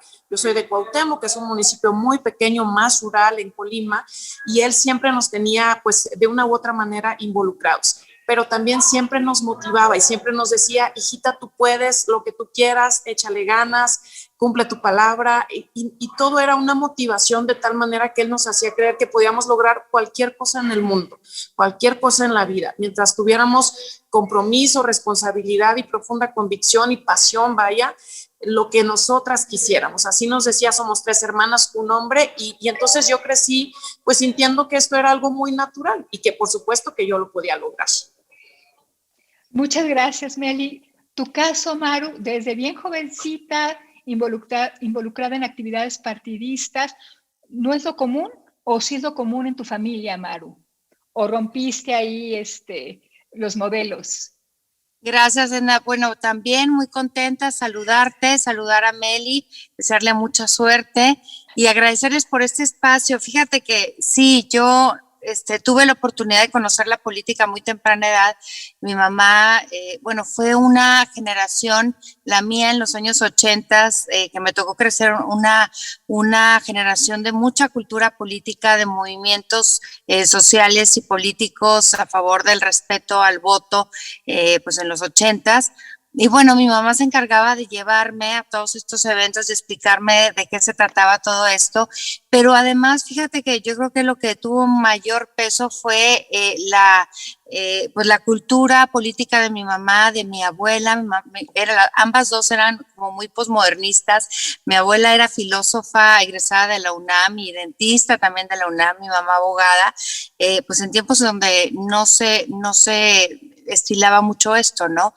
Y yo recuerdo, les cuento de forma rápida, mi mamá tenía una pequeña litografía en blanco y negro en su oficina, en su biblioteca, en su casa, y donde tenía esta litografía en blanco y negro, donde se veían puras personas, pues de cabello blanco y con palabras raras, que hacía la litografía. Bueno, era la litografía que se tomaban anualmente los científicos del siglo XIX, en donde estaba Albert Einstein, estaba Pierre Curie y una cabecita blanca que era Marie Curie.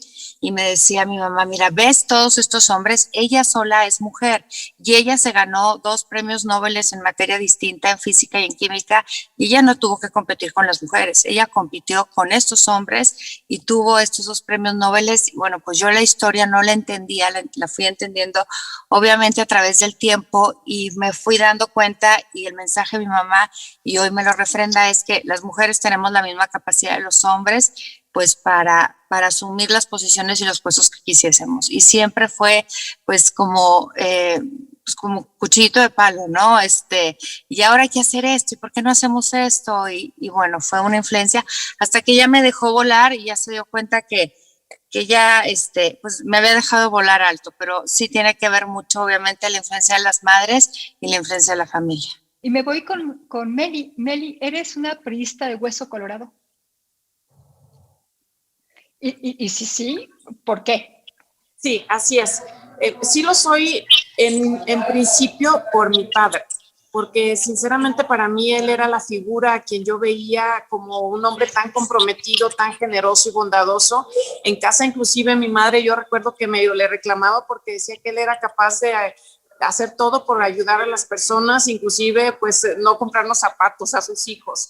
Y eso a mí me marcó mucho porque yo entendí y luego fui viendo historias y muchos momentos muy valiosos y yo entendí lo que mi padre estaba haciendo en realidad por esas familias a las que les cambiaba de repente la vida. Inclusive la primera vez que yo hice campaña en mi municipio fue para diputada local.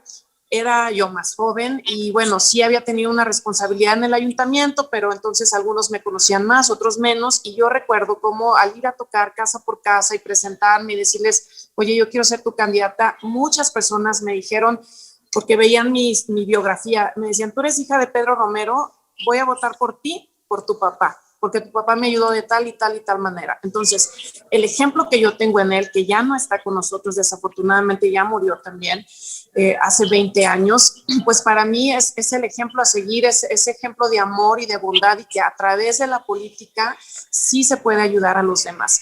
Y sí fue desde el PRI, porque era el PRI en el que él estaba, en el PRI en el que yo me desarrollé, que desde joven también comenzó a darme oportunidades, pero más allá de la dimensión o del actuar del partido, vaya, mi padre lo que me enseñó a conocer fueron sus documentos básicos, y él siempre nos decía, el PRI tiene los mejores documentos básicos, ahí está la esencia y la bondad y la auténtica justicia social que busca el PRI. Ya lo que hagan las personas es otra cosa, por eso tú tienes que hacer las cosas bien. Entonces, ese es el legado de mi padre, que es lo que yo llevo, la motivación interna que yo llevo hoy para poder servir a los demás, inmersa, por supuesto, en el PRI, aunque ahora es dentro de esta coalición, que me parece que aunque sí tiene principios distintos, hay elementos que nos unen, hay elementos en común.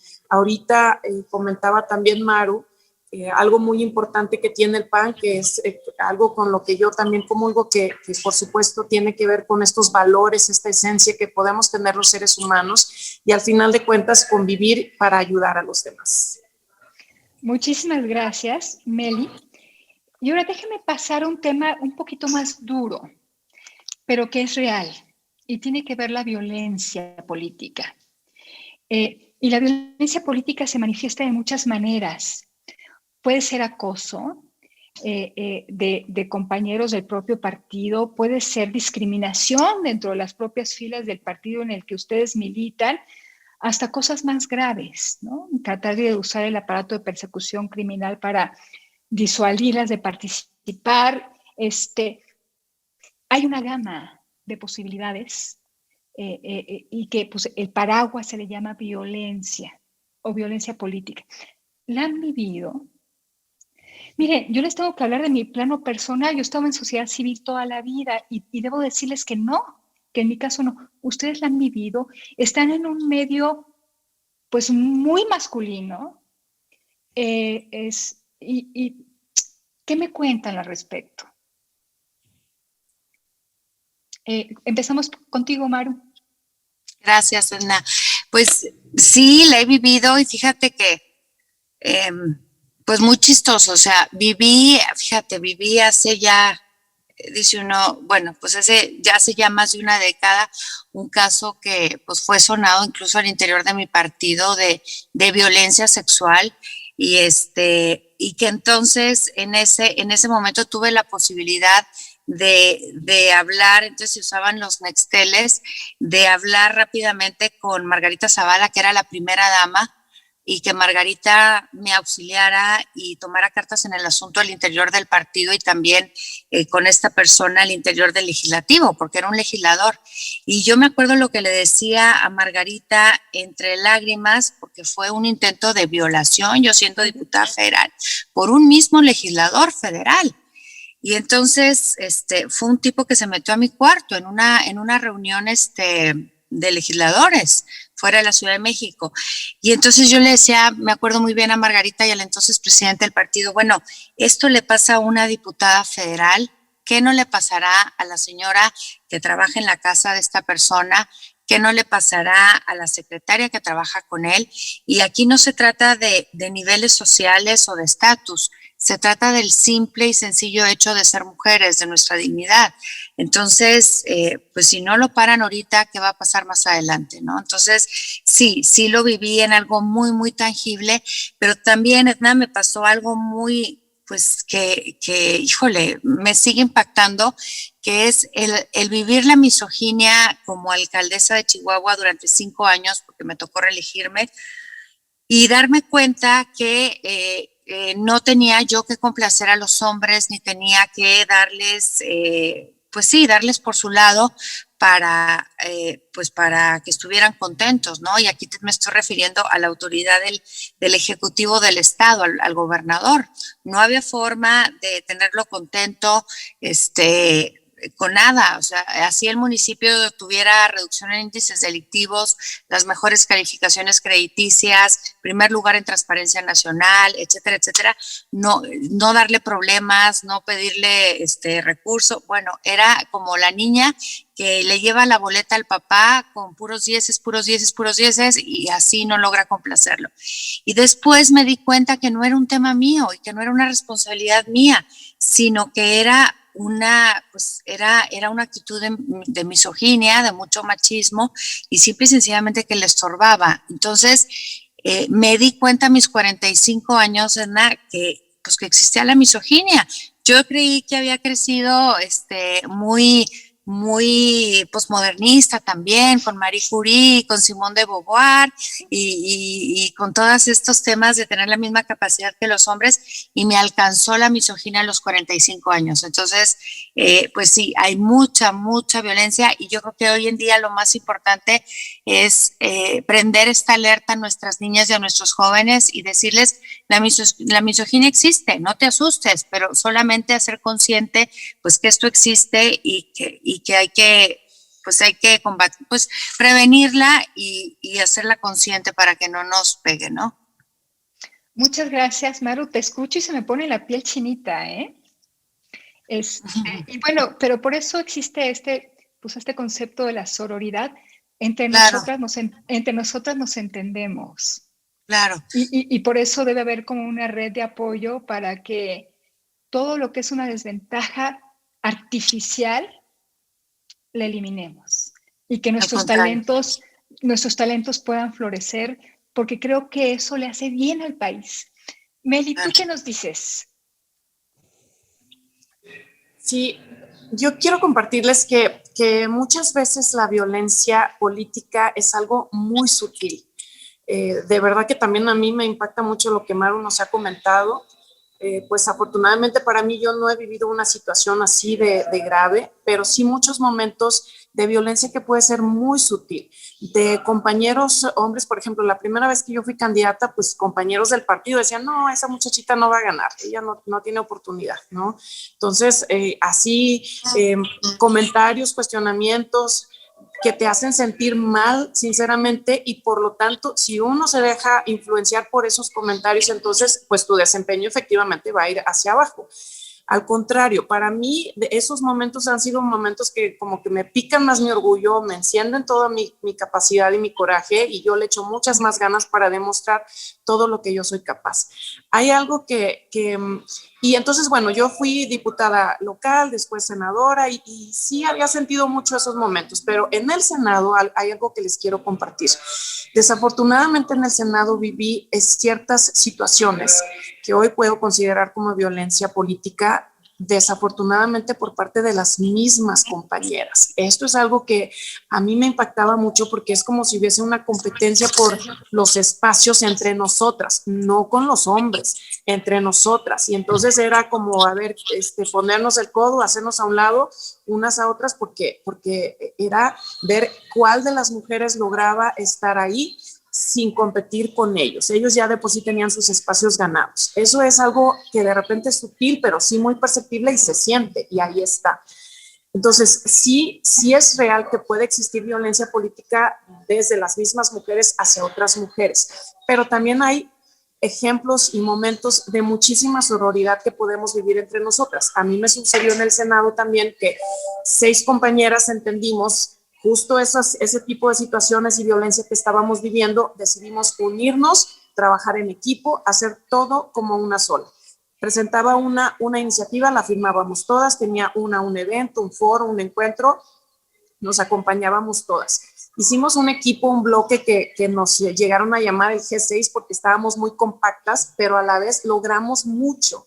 El respeto de los compañeros, logramos trabajo sólido, conjunto, se nos fue reconociendo poco a poco, y bueno, evolucionamos al grado de que ya muchas tenemos hoy oportunidades muy consolidadas gracias a ese esfuerzo, y además somos las mejores amigas de toda la vida.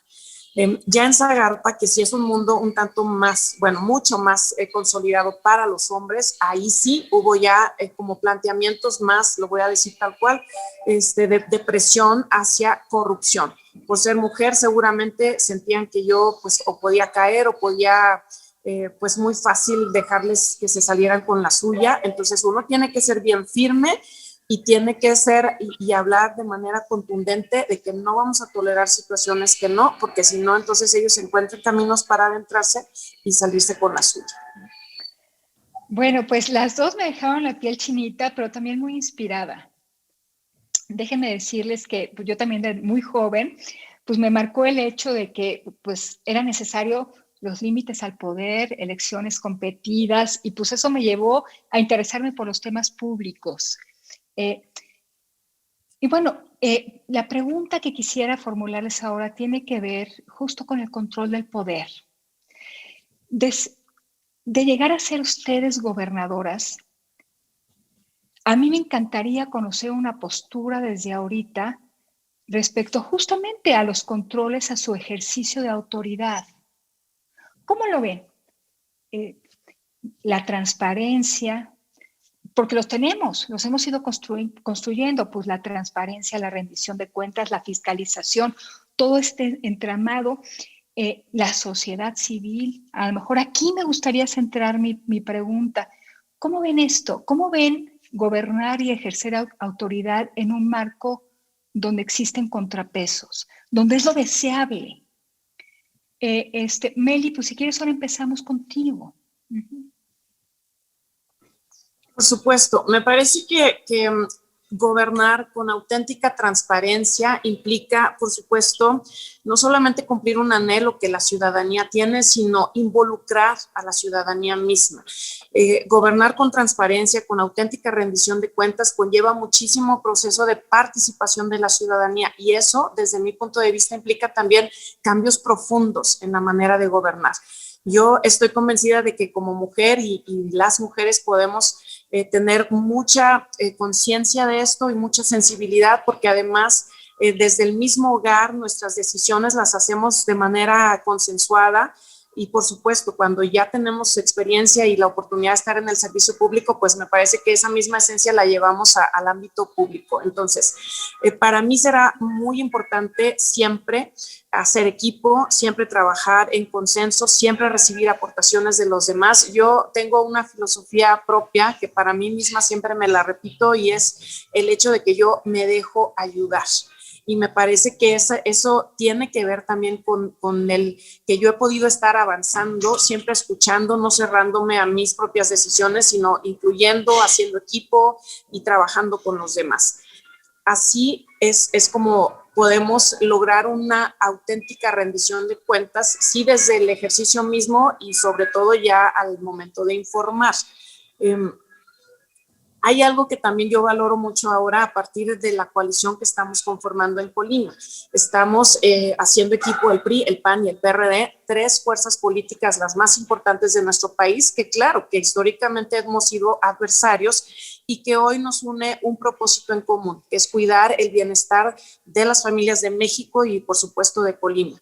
Y entonces en esa responsabilidad también me parece que va implícito un mecanismo de contrapeso interno, es decir, los priistas vamos a cuidar que los panistas hagan las cosas bien y ellos que los periodistas, etcétera. Es un mecanismo interno de contrapeso que nos va a ayudar a hacer las cosas bien y por lo tanto a rendir buenas cuentas a la sociedad. Me parece que esto es un ejercicio inédito, es algo que nadie se lo imaginaba hasta que se logró finalmente, pero también me parece que nos va a ayudar a detonar cambios de paradigmas en la forma de gobernar, en la forma de rendir cuentas, en la forma de incluir a la ciudadanía en general. Y eso solamente tiene que ser de beneficio para todas las familias de México y de Colima de manera puntual. Muchas gracias, Meli. Maru, pues tú desde muy joven estás inspirada por los principios del PAN. El PAN fue un partido opositor frente a un partido político que tuvo las características de ser un partido hegemónico. ¿Qué vas a hacer a favor de la participación ciudadana, Maru? Pero ¿qué vas a hacer pues a favor de, por lo menos no meter las manos en el sistema de rendición de cuentas? No puede haber política responsable si no hay un buen sistema de rendición de cuentas. Entonces, me encantaría escucharte al respecto, Maru. Gracias. Sabes que, bueno, coincido mucho con lo que dice Meli, pero además yo creo que las mujeres, y no, sin caer en el embrismo famoso, yo creo que las mujeres le damos este toque especial a la forma de gobernar. y le damos este toque especial justamente con la apertura y la disposición que tenemos la mayoría de las mujeres para la rendición de cuentas, la participación ciudadana y sobre todo los contrapesos. Yo creo que van muy de la mano, Edna. Yo creo que al momento en que tienes pues contrapesos, obviamente pues abres a los otros dos canales, a la rendición de cuentas y a la participación ciudadana. Eso se fluye, se da por naturaleza.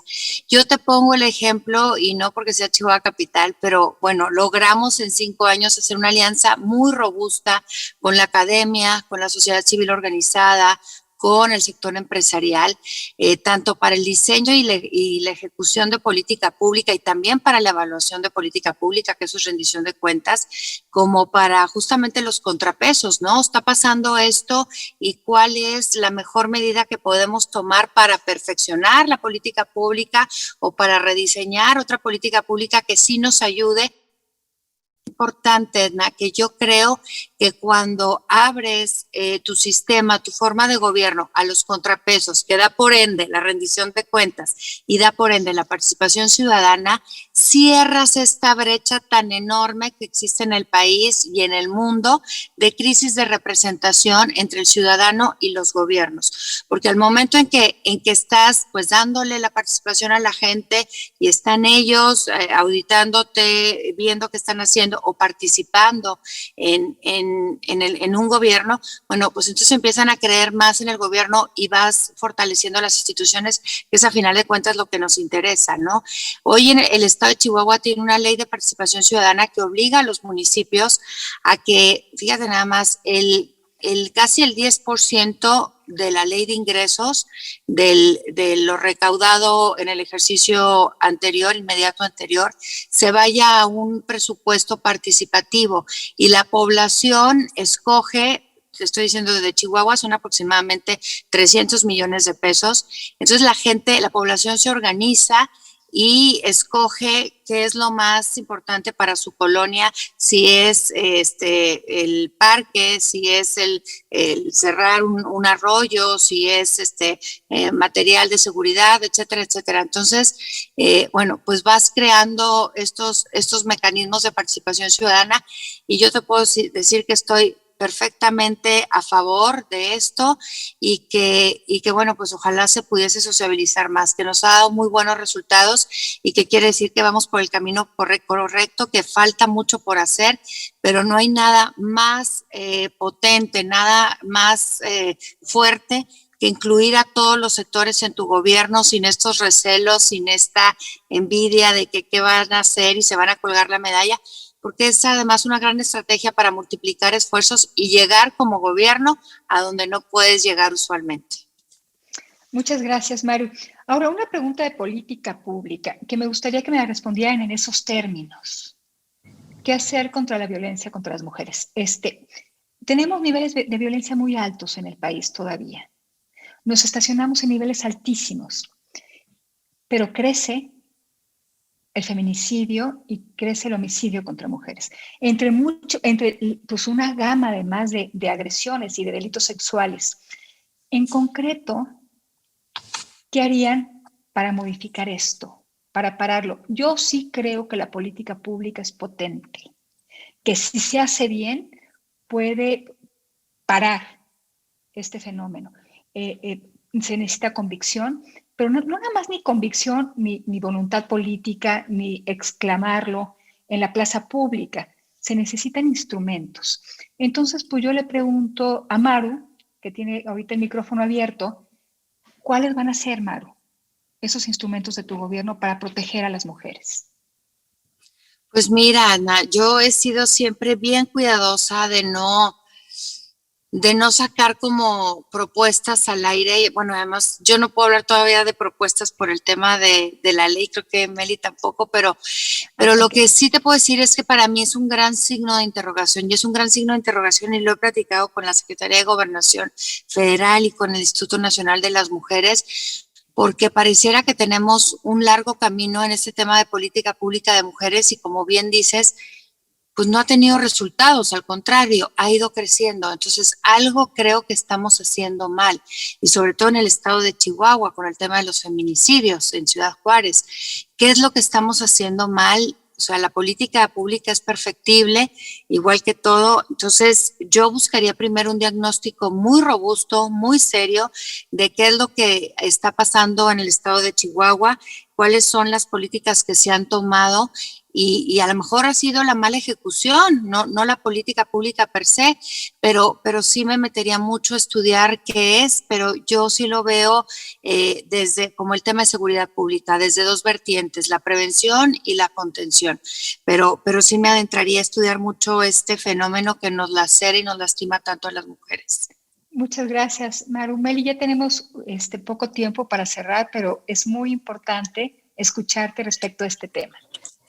Muchas gracias. Yo quisiera responder esta pregunta con una experiencia mía, porque me parece que erradicar la violencia hacia las mujeres tiene que ver con entender muy bien la situación real que están viviendo.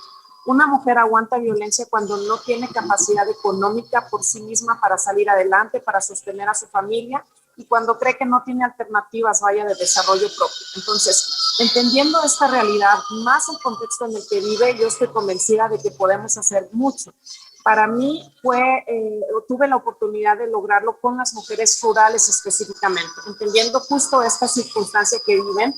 Estando en Zagarpa, me tocó detonar toda una política pública, haciendo equipo con mujeres de muchas organizaciones, de mujeres campesinas y legisladoras de todos los partidos políticos. Logramos un presupuesto histórico para las mujeres del campo, con una política pública muy completa que incluía capacitación, proyectos productivos muy pequeños, desde un paquete de gallinas, así tal cual, hasta proyectos de 3 millones de pesos, mucho acompañamiento, asesoría, para lograr darles sí la posibilidad de tener alimentación propia, pero además capacidad productiva y por lo tanto capacidad para ayudar al sostenimiento de sus familias.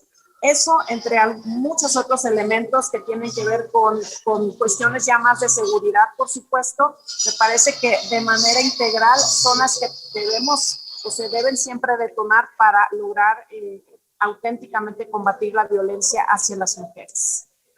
Muchas gracias, Meli. Maru, pues tengo que concluir con esta charla, decirles que me encantó conocerlas, desde un plano personal hasta un plano como autoridades que van a desplegar política pública si el voto popular las favorece. Decirles que me siento muy orgullosas de mujeres como ustedes que tienen ambiciones importantes, no solo para sus carreras políticas, sino también para el país. Y yo creo que haya más políticas de buena calidad como ustedes, comprometidas con México, este país se va a transformar profundamente. Entonces, concluimos esta charla. Espero que sus voces se escuchen con claridad, sin ningún tipo de cortapisa, que nadie las intente silenciar, porque su voz es muy importante para el país. Entonces, agradecidísima con ustedes dos y también con Alex, con Bárbara, que me invitaron a moderar esta mesa, y pues el mayor de los éxitos. Les mando un abrazo.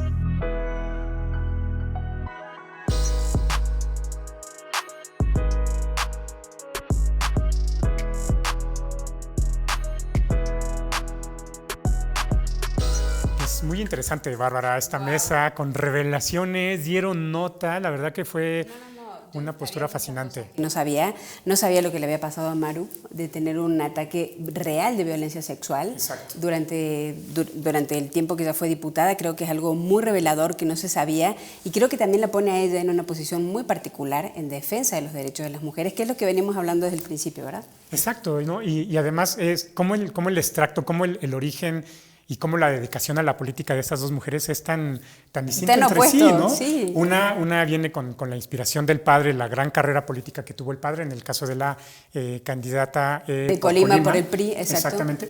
Y la candidata por Chihuahua, por el PAN a Chihuahua, pues viene de la lucha social, de la conciencia política que tanto su abuela como su madre le metieron, ¿no? No, hay cosas originales. Yo la verdad es que no sabía que dentro del presupuesto de este Estado tenían este porcentaje para que la gente decida en qué el Estado va a gastar.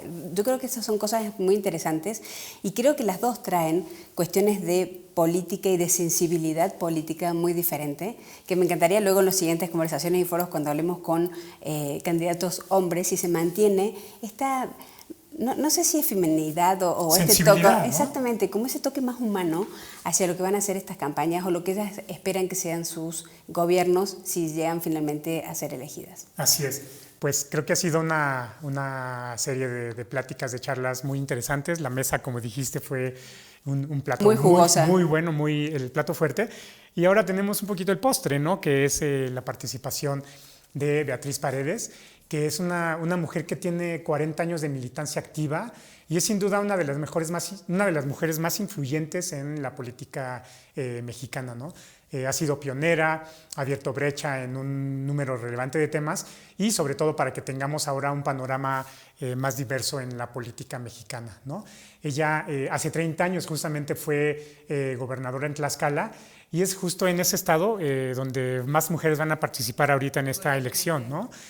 Curiosamente, o a lo mejor es un legado que ella generó. Vamos a ver qué nos dice en esta charla y con la cual estaremos cerrando esta primera serie de conversaciones, ¿no? No sin antes recordarle que pues Beatriz Paredes en su larga carrera pues también fue diputada, fue senadora y actualmente es una de las voces femeninas y feministas más relevantes que tiene la actual legislatura, ¿no? Sí, yo creo que no puede ser mejor que escuchar qué nos tiene para decir Beatriz Paredes, que es una decana del feminismo en este país.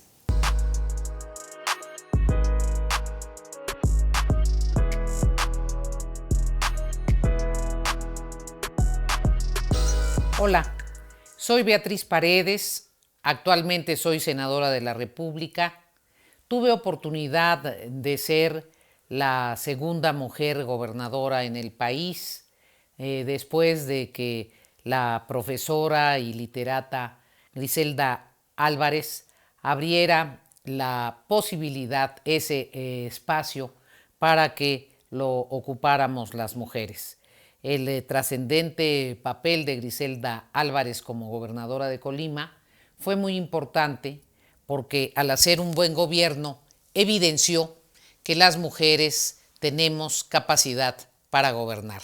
Creo que todas las mujeres que nos dedicamos a la política, independientemente de nuestras filiaciones, tenemos que reconocer el valor de la aportación de Griselda Álvarez. ¿Serán definitorias las mujeres en la próxima elección? Yo creo que pueden ser, que podemos ser, si se deciden, si nos decidimos. El factor fundamental en una elección es el sufragio. Me parece que es muy importante revisar las elecciones no solo a la luz del poder, no solo a la luz de lo que piensan las y los dirigentes políticos, sino sobre todo con la perspectiva, con la mirada de la sociedad civil, con la mirada de la ciudadanía. Lo que define una elección es el sufragio. Eso no se nos puede olvidar. Y si vivimos en un país donde el 52% son mujeres, somos mujeres, evidentemente esta circunstancia se repite en otras proporciones en el padrón electoral. Por eso lo importante es que las mujeres salgamos a votar. La verdadera gran conquista que cambió la historia de la participación de las mujeres, de la participación política, fue cuando conquistaron el derecho a sufragar, que les permitió apropiarse de su capacidad ciudadana, de su personalidad ciudadana. En ese sentido, para que el rol de las mujeres sea fundamental en esta elección, lo esencial es que salgan a votar, que revisen si tienen su credencial de elector, que se enteren oportunamente dónde está su casilla, que vayan temprano a ejercer su sufragio. Si es así, el volumen de votos de mujeres puede ser el definitorio de los resultados electorales. ¿Y cómo decidir por quién votar?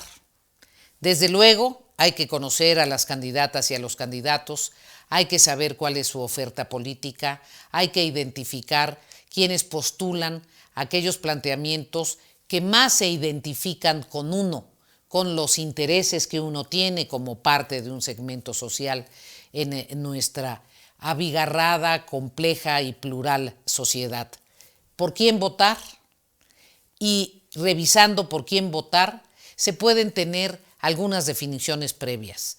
No vamos a respaldar a candidatos o candidatas que expresen posiciones misóginas contra las mujeres. No vamos a respaldar mucho menos a candidatas o a candidatos que hayan ejercido violencia contra las mujeres, violencia familiar, violencia social, violencia política. No vamos a respaldar a candidatos que no tengan planteamientos claros sobre el futuro de la sociedad mexicana y en ese futuro un trato equitativo, un trato que impulse la igualdad entre hombres y mujeres. Esta es una elección donde habrá muchas candidatas a diversos puestos, al Congreso Federal, a las alcaldías o a los municipios, en todos los estados y en la Ciudad de México, donde se renuevan las alcaldías y los municipios, y hay candidatas a gobernadoras. El PRI, por ejemplo, tiene candidata mujer en Colima, Mely Romero. Tiene una candidata excepcional, extraordinaria, una mujer discapacitada, brillante, valiente en Zacatecas, Claudia Anaya. Tiene una gran candidata también en Querétaro, Abigail Arredondo. Tiene una candidata en mi tierra Tlaxcala, Anabel Ábalos, donde por cierto parece que los partidos políticos y las alianzas más relevantes todas van a competir con mujeres, y tiene una gran candidata también en un estado enorme, Chihuahua, Graciela Ortiz. Vamos aliados en estos estados de la República, es la alianza que llevaron a cabo Acción Nacional, el PRD y el PRI, y lo importante es que estas candidatas mujeres, como las candidatas mujeres de otros partidos políticos, ustedes las conozcan, analicen sus plataformas, y es fundamental que las mujeres de la sociedad civil, de los grupos ciudadanos, usted ejerciendo su individualidad ciudadana a plenitud, exijan a candidatas mujeres y a candidatos hombres plataformas electorales y compromisos para el desarrollo de México inclusivo, plural y que comprenda una tarea fundamental de apoyo a las mujeres para que haya equidad y justicia a toda la sociedad femenina de México. La transformación en la representación política ha sido muy relevante.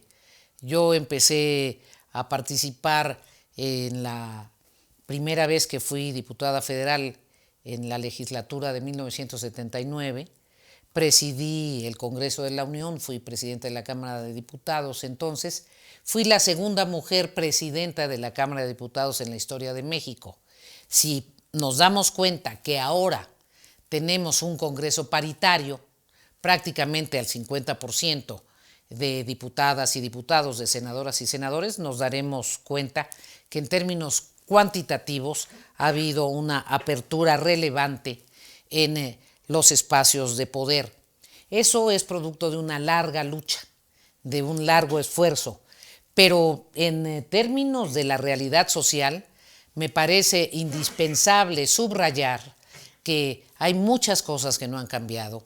Es dramática la violencia contra las mujeres, es muy grave la existencia de feminicidios y mucho más grave es que no haya el adecuado proceso, las investigaciones profundas, que no se resuelvan, que no se condene a los culpables. Es dramático que se tenga que dar todavía en pleno siglo XXI la pelea para que a trabajo igual haya salario igual entre hombres y mujeres, la aplicación plena de la legislación laboral, el trabajo decente. Es indispensable erradicar el trabajo de las niñas. Es fundamental que no exista la trata de personas, en donde muchas mujeres, muchas jovencitas son abusadas y utilizadas como objeto sexual. En fin, tenemos todavía muchos rezagos en el ámbito de la realidad social y allí es fundamental que el avance que se ha tenido en la apertura de espacios políticos para las mujeres se refleje en una verdadera transformación de la sociedad. Viví de niña en una región mestiza de Tlaxcala que se llama Huamantla. Yo soy de una población de origen indígena, Tizatlán, pero viví de niña en Huamantla. Y allí conocí de manera muy directa el trabajo de las mujeres campesinas, de las mujeres otomís y el trabajo de los campesinos. Y tuve una enorme empatía, una gran identidad. Yo aprendí a ser alfabetizadora de adultos muy jovencita. Era parte de lo que hacía como actividad social en la secundaria. Y me conmovieron. A mí las personas me conmueven, me generan un sacudimiento. Entonces decidí colocarme al lado de los campesinos y empecé a participar en el movimiento campesino. Llegué a ser dirigente nacional de la Confederación Nacional Campesina, una organización campesina muy grande, muy importante en México, la primera mujer dirigente nacional. Entonces, mi motivación no fue por alcanzar tal puesto o tal posición. Nunca ha sido esa mi motivación. Yo soy una persona más de misiones que de puestos. Para mí la política es claramente un instrumento para poder incidir en la realidad. Algo que considero muy importante es que las mujeres que participamos en política, las mujeres que participan en política, como ahora la multiplicidad de candidatas, no utilicemos la ofensa, no utilicemos la descalificación infundada, venenosa, no aprendamos el estilo rudo, el estilo grosero del quehacer político, porque ese estilo no solo daña a quienes se pretende ofender, ese estilo daña a la política. El debate político debe ser intenso, debe ser profundo, pero debe ser en torno a valores, a posiciones conceptuales, a propósitos de transformación de la realidad. El golpe bajo, la zancadilla, es una manera terrible de reproducir patrones arcaicos de la política. Bueno, cuando yo encuentro una jovencita, una joven que me dice, oiga Beatriz, ¿cómo le hizo usted? A mí me gustaría participar en la política. Primero le digo, mira, si te interesa hacer dinero, no te metas a la política. La política no es un lugar para hacer dinero. La política es un lugar para servir. Entonces, si tú tienes una idea de que si le entro a la política, después voy a poder conseguir esto y hacer este business y eso, no te metas a la política. Ese es el tipo de confusiones y de personajes que han echado a perder el prestigio de la política. Segundo, la política tiene que ver con una vocación de servicio, tiene que ver con la identidad, con algunos propósitos superiores. La política debe ser un arte para armonizar los intereses en la sociedad, empujarla para que sea mucho más justa, para que realmente se pueda vivir en armonía, pero para vivir en armonía tiene que haber equidad, tiene que haber igualdad, para que esa convivencia sea grata y sea constructiva. Entonces, tienes que entender que la política, eso le digo a las jovencitas, es un instrumento, no es un fin en sí mismo, es un instrumento para transformar la realidad con el propósito de que la realidad sea más justa y la convivencia humana sea precisamente eso, el valor de la relación entre la especie humana. El cambio en el que uno participa no es un asunto individual, uno forma parte de un contexto. La historia tiene un continuo, tiene contradicciones, tiene realidades, tiene oportunidades. Uno es parte de un contexto, uno es parte de un gran movimiento. Si uno cree que es el protagonista, su capacidad de análisis histórico es muy, muy restringida. Le pone demasiado, ahora sí que demasiada crema a sus tacos, demasiada vanidad. Y dentro del contexto que me ha tocado vivir, pues he podido constatar la transformación democrática de México. Pasamos de un régimen de un partido hegemónico a un régimen de normalidad democrática con mayor competencia electoral. Tuve oportunidad de formar parte de la primera legislatura federal de la reforma política. Pasamos de la concentración del poder de la autoridad local electoral en el gobierno, de la autoridad electoral, a un organismo autónomo. En la fundación del IFE tuve oportunidad de participar acompañando a un gran mexicano, el doctor Jorge Carpizo. Me tocó también vivir ese momento. Me han tocado vivir momentos muy complejos de la vida nacional y yo me considero parte. Soy una protagonista, pero más bien soy una parte de una visión sobre el quehacer en México, una visión de cómo democratizar al país, una visión de cómo lograr que nuestro país sea más justo, una visión de cómo transformar la realidad mexicana para que en el contexto mundial global México pueda existir y al mismo tiempo preservemos nuestros valores del México profundo, pero seamos capaces de incorporarnos a la transformación contemporánea con la ciencia, con la tecnología, con una visión del universo. Entonces, claro que ha habido muchísimos cambios, pero son muchos más los que nos faltan por hacer.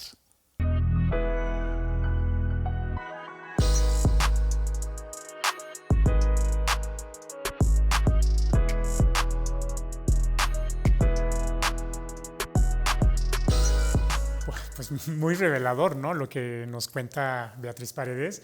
Un testimonio, ¿no? Una gran carrera de 30 años en la política, sobre todo con esos orígenes tan humildes y que los han llevado a ser una de las voces líderes, ¿no? Y en un estado tampoco tan progresista, venía de Tlaxcala, o sea, venía de organizar, como escucharon ustedes, a las organizaciones agrícolas en un estado absolutamente machista, en un estado muy del interior de México, y esta mujer logró abrirse camino no solamente a nivel legislativo, sino también a nivel ejecutivo, como decíamos, la gobernatura, y también como presidenta del partido. O sea, ella le tocó estar en momentos muy importantes, fue 3 veces subgobernadora a nivel federal, o sea, es una persona por la que han pasado muchas decisiones, ha sido embajadora de México en muchos países y creo que es un excelente role model que todavía tenemos mucho que sacarle. Y hay una de sus frases que a ti te gustó mucho mientras ella le iba diciendo. Sí, claro, sobre todo porque estamos acostumbrados a ver que los políticos se sirven con la cuchara grande, ¿no? Ella que le da no solamente a las niñas, a las mujeres que quieran participar en procesos electorales o que quieran ejercer un puesto en la política, pues es que no se tiene que tener la aspiración de llegar ahí para volverse rico, ¿no? Para hacer fortuna, sino para servir. Ha sido un ejemplo de ello, la hemos visto en muchas luchas, sí. Y espero que a esas otras mujeres, que ojalá seamos un amuleto para ellas, que lleguen y que tengan esta vocación de servir, ¿no? Y nos ha quedado claro que cuando fueron estas discusiones por la igualdad de género con el Instituto Nacional Electoral y demás, Beatriz Paredes ha empujado siempre para que esto ocurra. Cuanto más diversidad hay, creo que tenemos muchas más oportunidades de tener un México mucho más piso parejo, con una visión diferente, con una sensibilidad diferente, y creo que hemos tenido una pequeña muestra de eso, una pequeña diversidad entre gobernadoras, exgobernadoras, pero que también son actualmente miembros del Poder Legislativo, candidatas muy jóvenes ellas, muy bien formadas aparte, y también la cuestión de diversidad de género. Creo que estamos ante unas elecciones que van a ser históricas en muchos sentidos y ojalá sean unas elecciones para el bien de México que nos permitan ampliar un poco más las oportunidades y que no siempre también sean los protagonistas de siempre. De siempre, claro. Bueno, pues, muchísimas gracias. cierre. Llegamos hasta el final. Espero que les haya encantado, que les haya gustado y nos vemos en la próxima conversación que haremos aquí en La Lista porque seguimos ahora de cara al próximo 6 de junio.